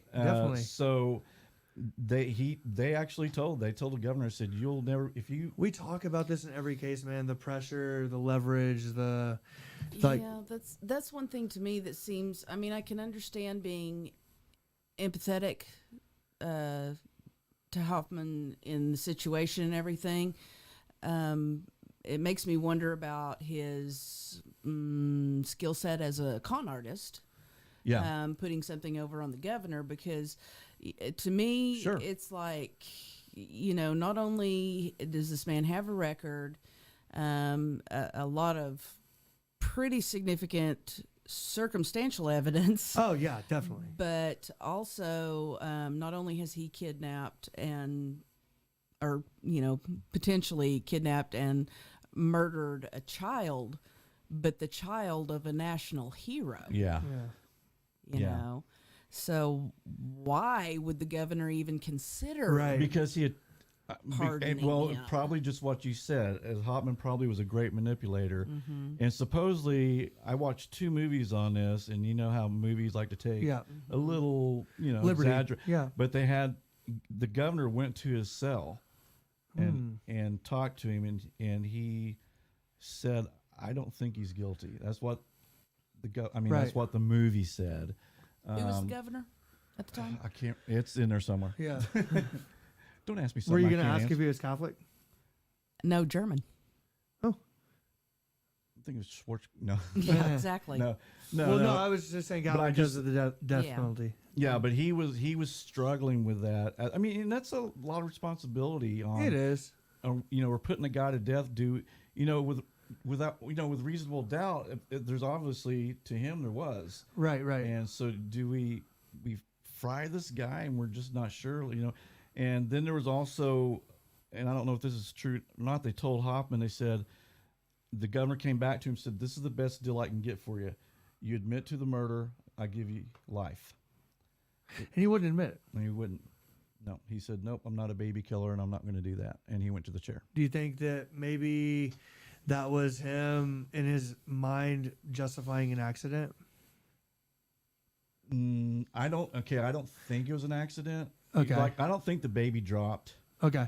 And I think even if the baby did drop somewhat, it was still alive because the another examiner, or what do you call the guys? The medical examiner. Right. They got a newer one to look at the case. They looked at the skull, and they said, no, this isn't from a drop. He said this is because they found a baby laying on his side. His head was like this, and it was like a hard surface under there. He said, I think what happened is this guy either hit him with a hammer or something, and he said, oh God. Yeah, put a hole in his skull. Yeah. But he had a fracture line right here, and he said that was from the pressure of the head hitting on the hard surface to that because it's such a hard blow, which is horrible. I thought I read somewhere though that the baby had been diagnosed with rickets, which he was being treated for. Very, very, very minor case. Yeah, the examiner said he said if he has rickets, he goes it's one of the most minor cases. And what's He said it wouldn't be anything that would affect him through the rest of his life. Right. I'm just thinking though, at that age, baby's bones are very soft, very pliable. Yep. And if he does have even a mild case of rickets, isn't that going to make him, a little maybe higher potential for fracture? You mean from falling? Well, for fracture. What is rickets? Whether it's a bone disease, usually caused by a vitamin D deficiency, where the bones are just really soft. Got it. Yeah. I see what you're saying, but with the guy being an expert and probably looked at a million when you're talking about a hole, you're talking about a hole on one side. Yeah, I looked at the... God, I don't want to say it, but it kind of sounds like a pumpkin. Like if you had a pumpkin and you... Right. There would be like a hole on one side and the other side would probably just be split. Yeah, I looked at the bones and the crime scene photos. They're there. And yeah, it looked like he was hit with a blunt object. And they're having to do all of this from crime scene photos, right? Because the baby's remains were... skeletalized. He had his remains were cremated. Right. They took pictures of really good pictures of the bones, everything. So any pathologist, anybody who's looked at it since then is looking at photographic evidence, not actual bone evidence. Right. Okay. Right. But they're ruling it as a homicide. Right. And not an accidental fall from the house. Right. Well, it would be a homicide anyways because it was in the commission absolutely. of a felony. I mean, he had the baby in his possession. If he in the process of the crime. So even if let's say he dropped the baby, that's murder. Yeah. But but there is a good point. I mean, obviously they said the 30 extra pounds coming down the ladder was too much weight for this ladder, and that's what broke through. Now, you probably, I mean, as horrible as it sounds, you probably could fall with the baby, and babies are, like she said, with soft bones too. I'm thinking though that if you're falling from a ladder, your reflex is going to be to let go of whatever's in your hands. Right. But also, wouldn't that make like quite a racket? Yeah, you would think. On the I mean, house, like even the ladder moving or breaking or falling or something outside. You're at an estate. Excuse me. I mean, I live in a big neighborhood, and if I hear something outside of my house, But it would be just a thud.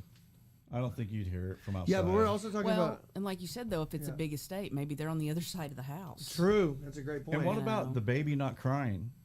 Well, that would have to be. You would think the baby would have been like crying when he's coming down, waking the baby up, putting it in a burlap bag, whatever your bag you had, and coming down. Yeah, and honestly, the other thing I wondered, I noticed the photograph you showed earlier of the baby, who, by the way, adorable photograph. Yeah. Dog there. I'm thinking if there's a dog in the house that has bonded to this child, why is that dog not going crazy? And they make it known that he had a staff. Mm-hmm. Yeah, he had a nurse and waiters. I mean, but they were going home at the end of the day. Oh, they were. Yeah. Okay. Like the butler. I mean, that's a great point about the dog, though. Yeah. Yeah. But the staff would leave at the end of the day. So. All right, let's talk about John Knoll real fast. Let's do. Because I don't. Okay, so the lady's name, the waitress that they committed suicide. Violet Sharp. What was her name? Violet Sharp. Yeah, Violet Sharp. I definitely think she was involved. I think there's more people involved in this than Howman. Yeah, I do too. Okay, so John Knoll. Okay, so people have studied the Lindbergh case. Some people believe that he did not act alone. Among the facts that point to the involvement by another kidnapper are the following. 1, they claimed that there were 2 sets of footprints, not just one, that led from the Lindbergh home to Featherbed Lane. It was near these 2 footprints that investigators found the discarded ladder. Right. Okay. 2, it would be virtually impossible for anyone acting alone to have climbed 30 feet or more from the top of a ladder to the window of a bedroom, grabbed the child, and climbed back down the ladder. The baby was almost certainly handed off to a second kidnapper at the top of the ladder. I disagree with that point. I think that it could be done by an individual, but I disagree with that point. But we can talk about that in a sec, or we can talk about it now. Well, I mean, yeah. I don't think that fact points to that there's more people. No, think about a carpenter. You're on a ladder. You're carrying tools in one hand. You're used to that that kind of balance thing. Right. Carrying a bag with you up on a roof. If you're doing roofs, you're carrying shingles. Oh, dude, when we were building the house, I mean, these people that were like walking around up there, it was like, yeah. But they're just used to it. They scurrying up the ladder, carrying cement. So, yeah, I think physically, somebody could do it.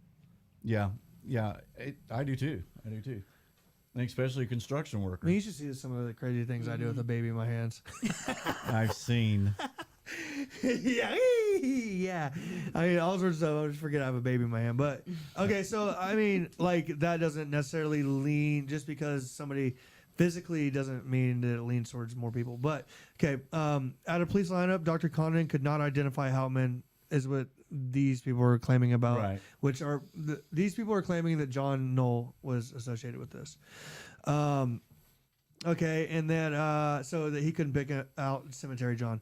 So recently, Robert Zorn, in his book Cemetery John: The Undiscovered Mastermind of the Lindbergh Kidnapping, he makes a compelling case that Cemetery John was not Hauptmann, but rather another German-American acquaintance of Hauptmann, a man named John Knoll. Zorn's interest in the case arose from a story from his youth that his father, Eugene Zorn, told him. According to Zorn's father, a German-American neighbor named John took him to a New Jersey amusement park in the summer of 1931, about 9 months before the Lindbergh kidnapping. The neighbor met the 2 men near the entrance to the park, both of whom spoke German. Zorn's father obviously failed to grasp the details of the conversation between the 3 men, but distinctly recalls hearing the word Bruno and Inglewood. The Lindbergh had a home in Inglewood, just 4 miles from the amusement park. Yep. Years later, Zorn's father became convinced that he had overheard a conversation between 3 kidnappers of the Lindbergh baby and set out to prove it. Beginning in 2009, Zorn focused on trying to determine whether his father's theory was true. In the process, he uncovered substantial confirming evidence.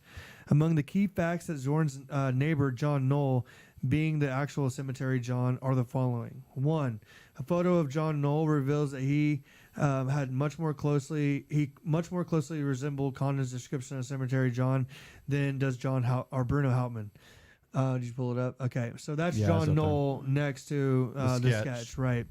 Okay, in particular, Knoll matches Condon's description of a man with a high forehead, large ears, and a pointed chin. Even more notably, Knoll has a fleshy development on his left thumb, just as Condon had described. Right. So that's interesting. Yeah. Okay. Knoll's handwriting, so this is number 2, on the letters more closely matches handwriting on the ransom envelopes than does Hauptmann's. A current handwriting expert said that with 95% certainty, John Knoll's handwriting matched the ransom letter. So they've now gone back and, this profiler has said 95%, he's 95% certain that that's actually Knoll's handwriting and not Hauptmann's. According to Zorn, okay. Knoll worked with meat in a deli, which could account for traces of animal fat found on some of the ransom bills. So I guess on some of the ransom bills, they found animal fat, and John Knoll actually worked at a deli. Okay. The man Condon met with in the cemetery identified himself as John, not Bruno. This suggests that Condon surprised Knoll by asking his name and that he gave his real first name. So what's your name? John Cemetery. No, I'm just kidding. Cemetery John. John, yeah. Okay, when the manhunt for the kidnappers began, Knoll left the Bronx and moved with his sister to Detroit. Okay. Which, pretty interesting timing. Mm-hmm. Now, here's where it gets interesting. Zorn also discovered that in the years following the kidnapping, Knoll lived way above his means. Knoll and his wife traveled to Europe aboard the luxury liner SS Manhattan just 3 weeks before the start of the Hauptmann trial, and returned to the United States only after Hauptmann's conviction and sentencing. This trip cost 7 times more than their monthly rent. Yeah. I think the tickets they said were like $700 a piece, which is just astronomical. Right. Back in those times. Yeah, it was like it was around that. Maybe it's 400. It was like a total of 7 something. Yeah, So, but it was like for them, your average person is not going to be paying that kind of money for. Oh yeah, so he's living above his means.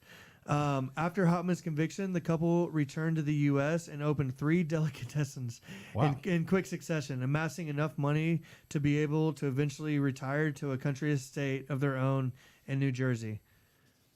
I mean, dude, if this guy was involved to move to a country estate in New Jersey, we're all like the first, okay. Here's what's interesting. At his estate, at the age of 74, Noel died from injuries after falling from a ladder. Really? Ironically, the accident mirrors how the Lindbergh baby most likely died during the kidnapping. Also important to note that John Noel had an interest in rare stamps. And some of those were found, I guess, on the ransom letters. There was like an odd number of stamps, which is weird because that's kind of like the Zodiac thing. Yeah, where you use double stamps on everything. So the guy had a growth on his finger. Yep. Okay. He all of a sudden was moving from the Bronx where he lived. Okay. Where he was meeting with Dr. Where Dr. Condon was meeting with Cemetery John. Okay. It was at the Bronx Cemetery.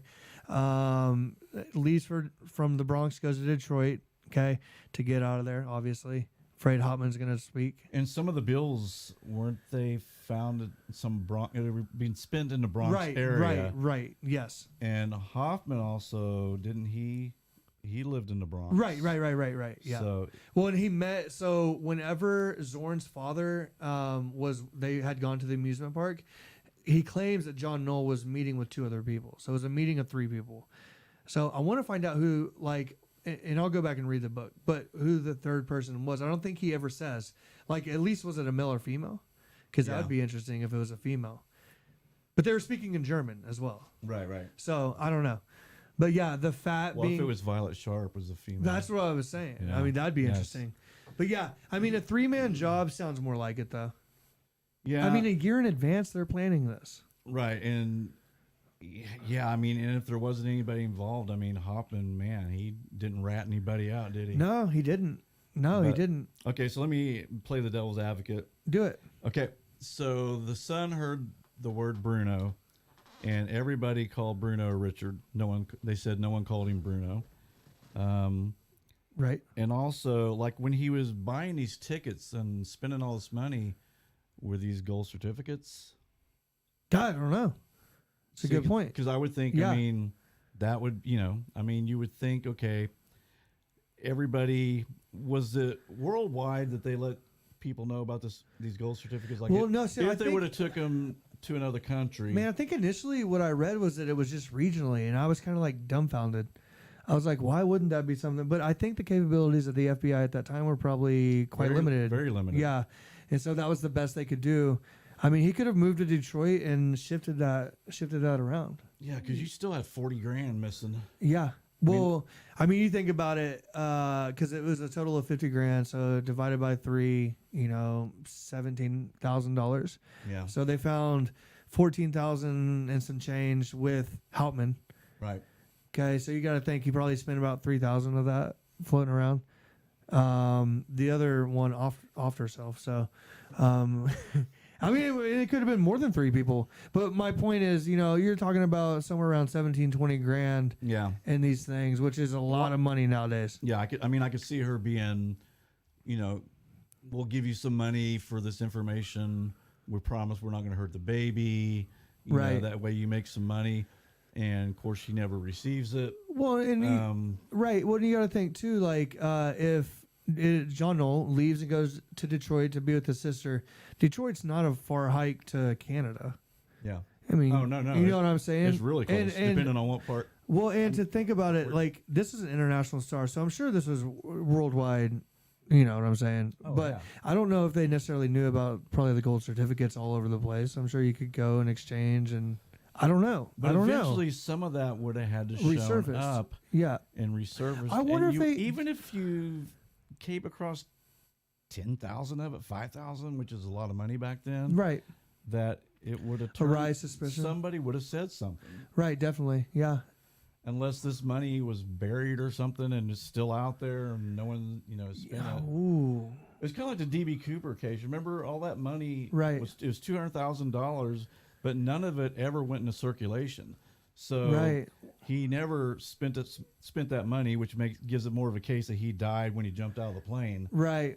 But that's the thing, is none of that money was in circulation. So, but this guy gets on the SS Manhattan with his wife and goes abroad.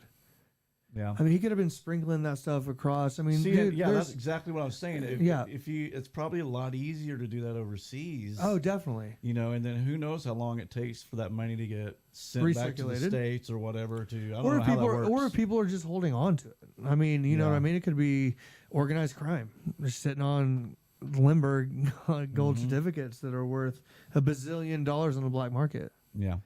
I mean, black market art and collectibles that's a massive industry. Yeah. I mean, more evidence, too, towards Hauptmann, though. I thought it was interesting that his robberies in Germany all dealt with ladders and second floor and going to the second floor. Right. That's so crazy. He pulled a gun on a lady with a baby to rob her. That was another one of his crimes. Just hardcore, man. Hardcore. Yeah, I definitely think he was definitely involved.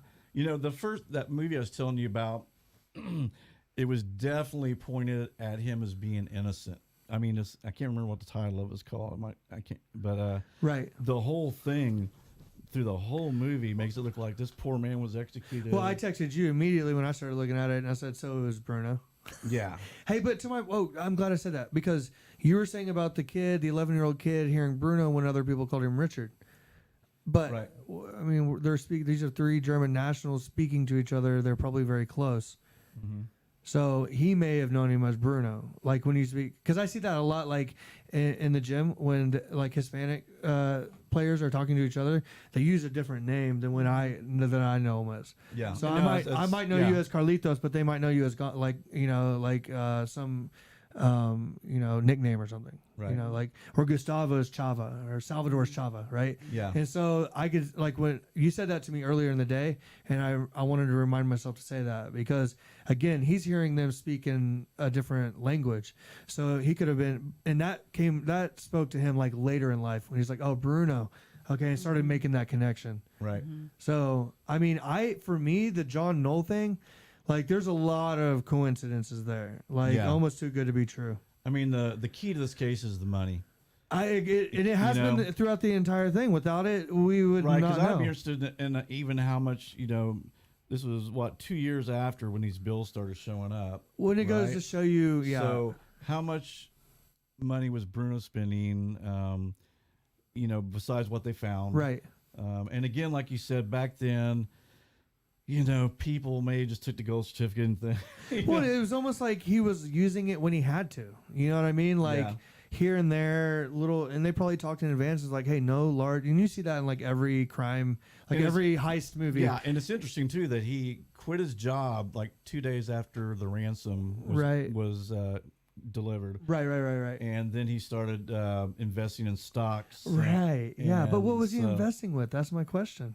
Yes. Well, I mean, dude, but money laundering, we've talked about this in a lot of. Here's the problem with this case is that money laundering and the Delphi case, or any of those other cases, money laundering and the Missy Beavers case, because we're talking about people getting paid to do a hit job or something. We talked about it. Yeah. Money laundering had to be super easy. I mean, prohibition was going on at the time, and so, but money laundering Lindbergh's golden certificates is a whole other ballgame. Yeah. Hence why I think he still had that 14 grand with him, because he didn't know how to get it off of it from him, right? Right. Whereas it seems like John Knoll was like, oh, good, they got him with the gold certificates.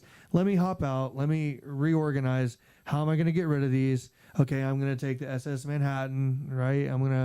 And so that's what I think happened. I think being able to go to Detroit and get rid of $700 worth of these, maybe in Canada or something, is far more likely than and then getting overseas to be able to. So, I mean, I think that John Knoll is completely involved, and I feel comfortable saying that. Why do you think Hauptmann didn't throw him under the bus, though? I think there was a brotherhood. I don't think that he was necessarily upset that Knoll didn't get picked up. I think he's upset that he got picked up Yeah. because he was doing dumb stuff, and he left the guy's He number was in his door. Yeah. Like, you know what I mean? So, I mean, and that happened really quick. Yeah. That's another thing about those kind of like he executed them so fast. They didn't get any. I mean, maybe in an older age he would have started to feel resentment in prison, and wanted to bring more people in. Or I don't know. It just seems like the first thing you always hear is, tell us who else was involved and we'll cut you a deal. Right? Yeah, definitely. Definitely. Yeah, I'm sure that was done. But we're talking about And hardcore German immigrants in the he 30s. was, he was I mean, wasn't he illegally over here anyway? He was illegally over here, right? Yeah, so I mean, and he was just, I guess, a committed criminal who wasn't going to Right. rat out his buddies, but actually it's go crazy, to the man. chair. It's crazy because my grandparents on the Dressel side, they're second generation Germans. Yep. And so, like, my great grandparents, just like how hardcore they were with the German community. Mhm. Like, still, if I go to Rich Fountain, Missouri, it's a German community, and they're just so like embedded in that community. So I can't imagine like in the 30s, you're trying to look out for each other. I mean, that's how the Irish mob, the Italian mob, the German mob, that's how they Yeah. all started, right? Yeah. And so I wonder if there was some sort of like organized crime that was involved in this. It certainly could have been, because that money went somewhere. It's the perfect 'Cause crime, dude. Yeah, and he didn't have all of it, so I mean, Right. that just makes it more convincing that it was a group. Because Right. if that was the case, then all 50,000 would have been found or close to Right, it right. at his residence. So it was split up. It had to have been split up between two people. I mean, and you think the cops would have looked in that a little harder? Well, that was the point I was making earlier. Is Right, like, but- would they put? I mean, because dude, I'm reading through all of that, and I'm like, okay, so the NYPD was involved, the state police were involved, the New Jersey, the local police, the FBI. All of a sudden, they had the IRS involved. Then all of a sudden, they're networking out with all the banks and all the. I mean, you've been to New York City, like we talked. Think about all the corner marts and all the. I Yeah. mean, dude, the massive presence that they had for a time like that. I feel like once it was over, it was over. And okay, we can all sleep easy. Hoover probably got a nice promotion or something, like He could. There's nowhere for yeah, Hoover to well, go. but was he got the- he got clout. he got and clout so for it. yeah, and he probably had leverage with other agencies and things like that. And so I think that they just wanted to end it. They electrocuted the guy. It was over. Miss Sharp had committed suicide, and John Knoll was in Europe. Coming back and making delicatessens, only That's to die true. by ladder. What was his profession? He worked at a deli. Oh, yeah. Yeah, duh. because that's interesting But about. did he make enough money in the business to start other delis, possibly? Man, or- I don't know. I mean, the 30s were a difficult time, and I don't know that working at a deli would necessarily give you enough income probably to. I mean, you would have to save up probably for quite a while. But as a business owner, Was he a business owner? Did he work at the deli, or did Well, he own all it the said was deli? he was employed at a deli, Okay. which would make sense why the animal fat was found on some of this currency that they were able to track back down. Yeah. I mean, the fact that they circle back around and say that he opened his own later kind of makes me think that he didn't own them before. Right. And so, but yeah, I don't know. It's very interesting. Okay, so we ready to vote? Yeah. Okay, so I think it was definitely Hauptmann, and I do think your man John Knoll. John Knoll was involved as well, and I think Miss Sharp was involved. Yeah. I don't think that she was like, I don't think she was like direct. I mean, I think it was one of those things like they probably said, she's a maid or whatever, so she probably wasn't making a lot of money, and they say, hey, we'll give you 20 grand if you right. let us know. So I think that this was with no intention of ever paying her off. I think that this was planned by a core group of people, maybe 3 people. Mm-hmm. And then they brought her in once the plan was formed because they knew that we had to have somebody on the inside. But how dangerous is that? I mean, for Hauptmann and Knoll, like you got this, she could talk. If the police get her in a room, definitely. They probably could get her to break, and you'd almost have to either murder her. Well, somebody mentioned that in the Yeah. chat. I think Mona. Somebody mentioned Well, the only person that would have been able to do that John would have Knoll. been, well, no, or I mean, like someone on the inside of the house, because she drank the cyanide when she was in the home. So interesting. So I don't know, man. I mean, because that's risky having someone who's not in your organization.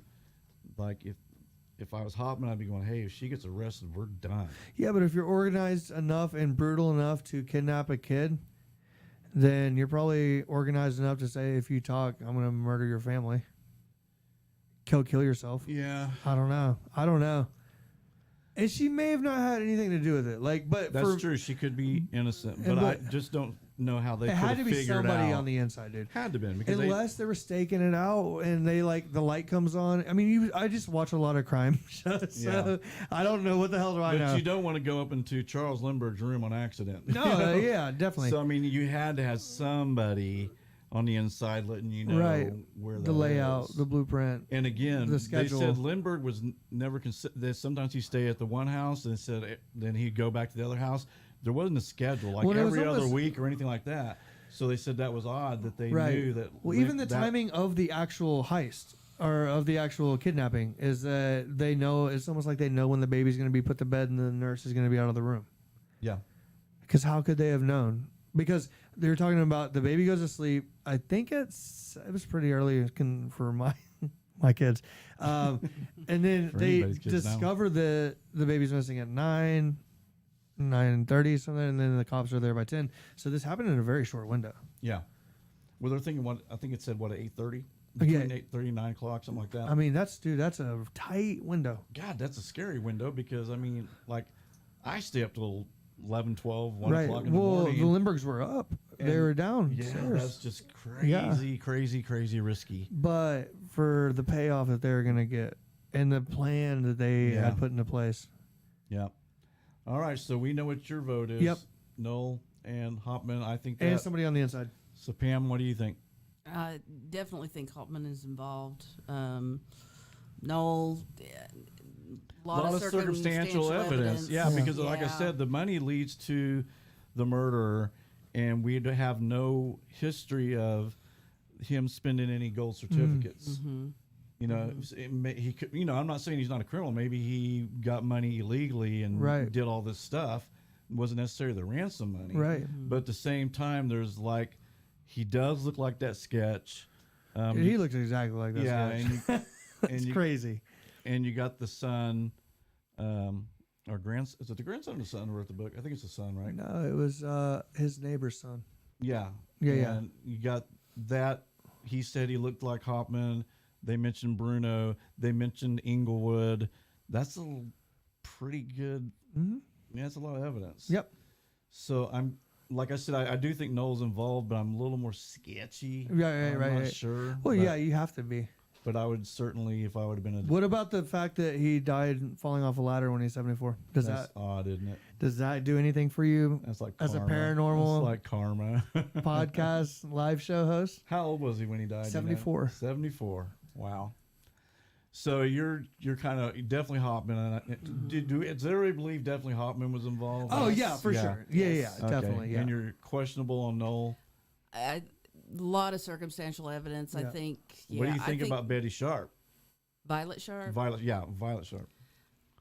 I'm cooperative with the police. Yeah, I think she. You know, is it possible maybe that she was involved inadvertently?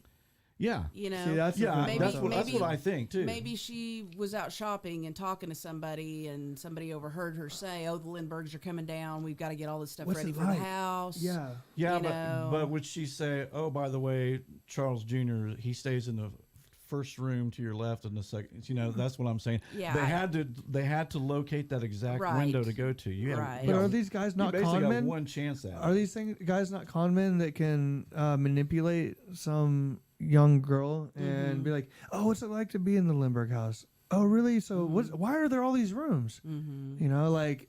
Yeah, I mean that's certainly possible. Yeah, it would have. I mean, if she weren't like a willing participant, that's how. And then, dude, she just feels terrible. I'm more curious, honestly, about was the plan all along to kill the baby and never returning? Right. I think so.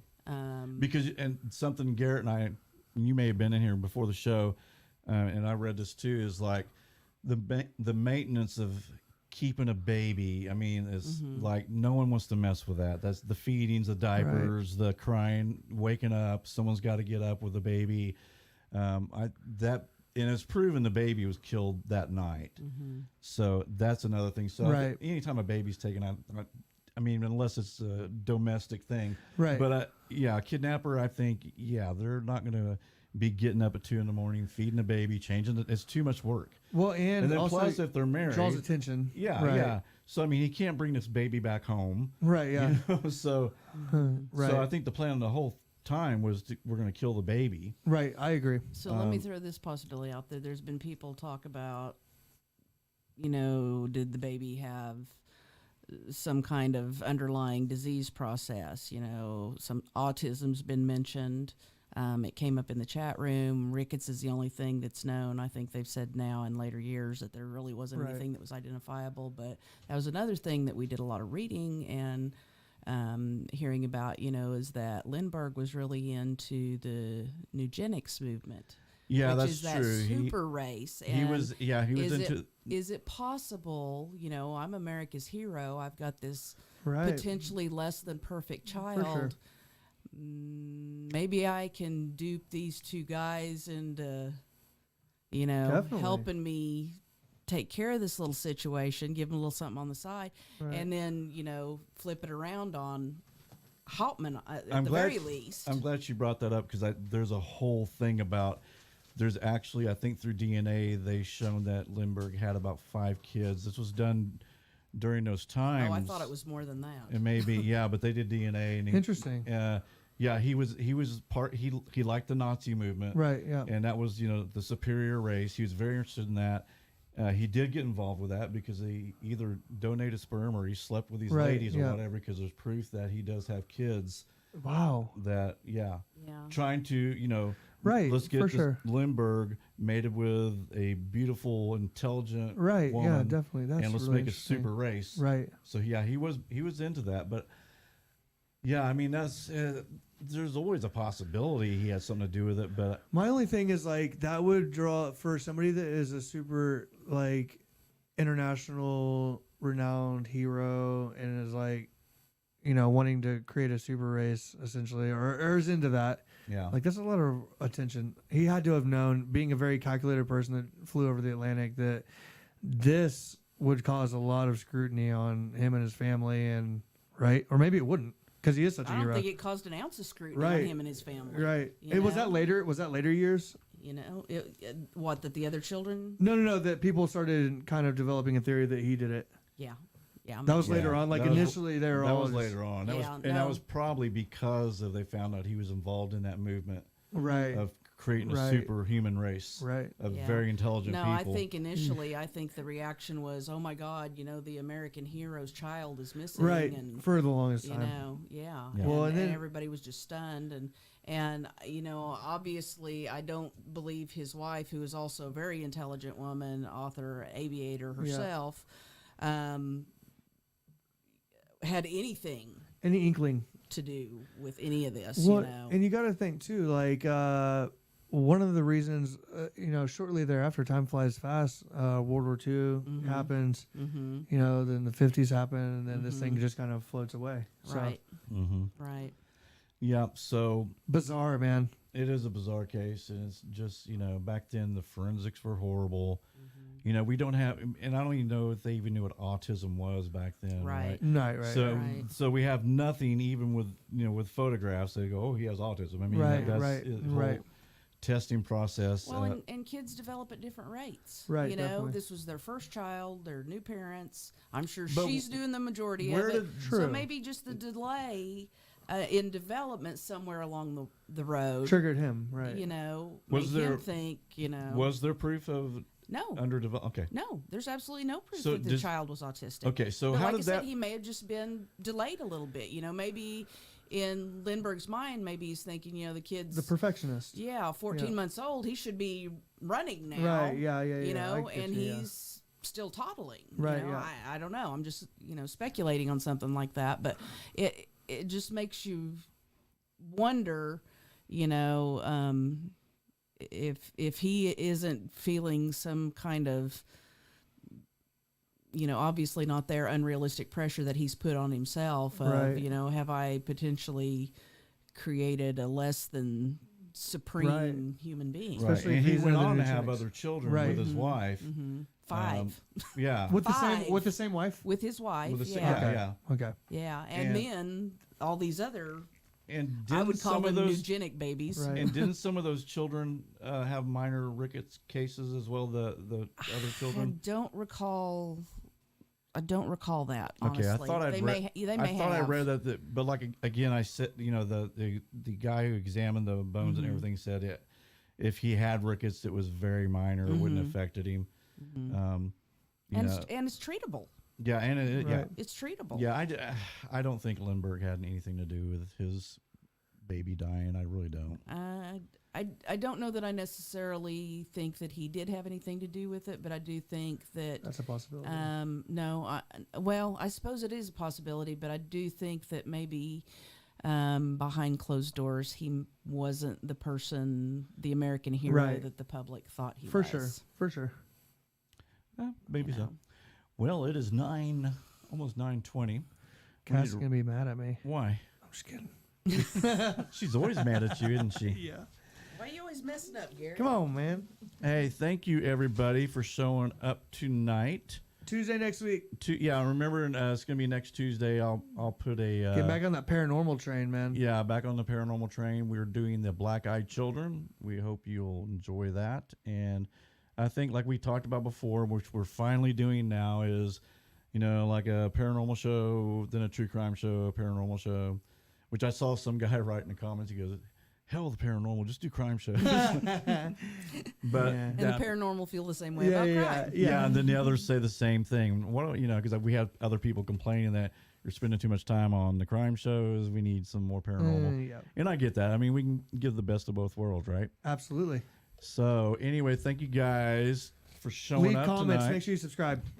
Yep. Subscribe. Also, we have a Facebook page, Life After Life Paranormal Podcast. Go join that. That's usually where I will put up a notice when we're going to do another show. And then have we decided on what that third show was going to be, Pam? I was looking at my notes. No, hey, we can't talk about it right now. We can't talk about it right now. Okay. But we're doing the Black-Eyed Children next week, and then we'll let you know next week what the following show will be. Right? Yep. So thank you again for showing up, everybody. We love you guys. Take care of yourselves, and we will see you soon.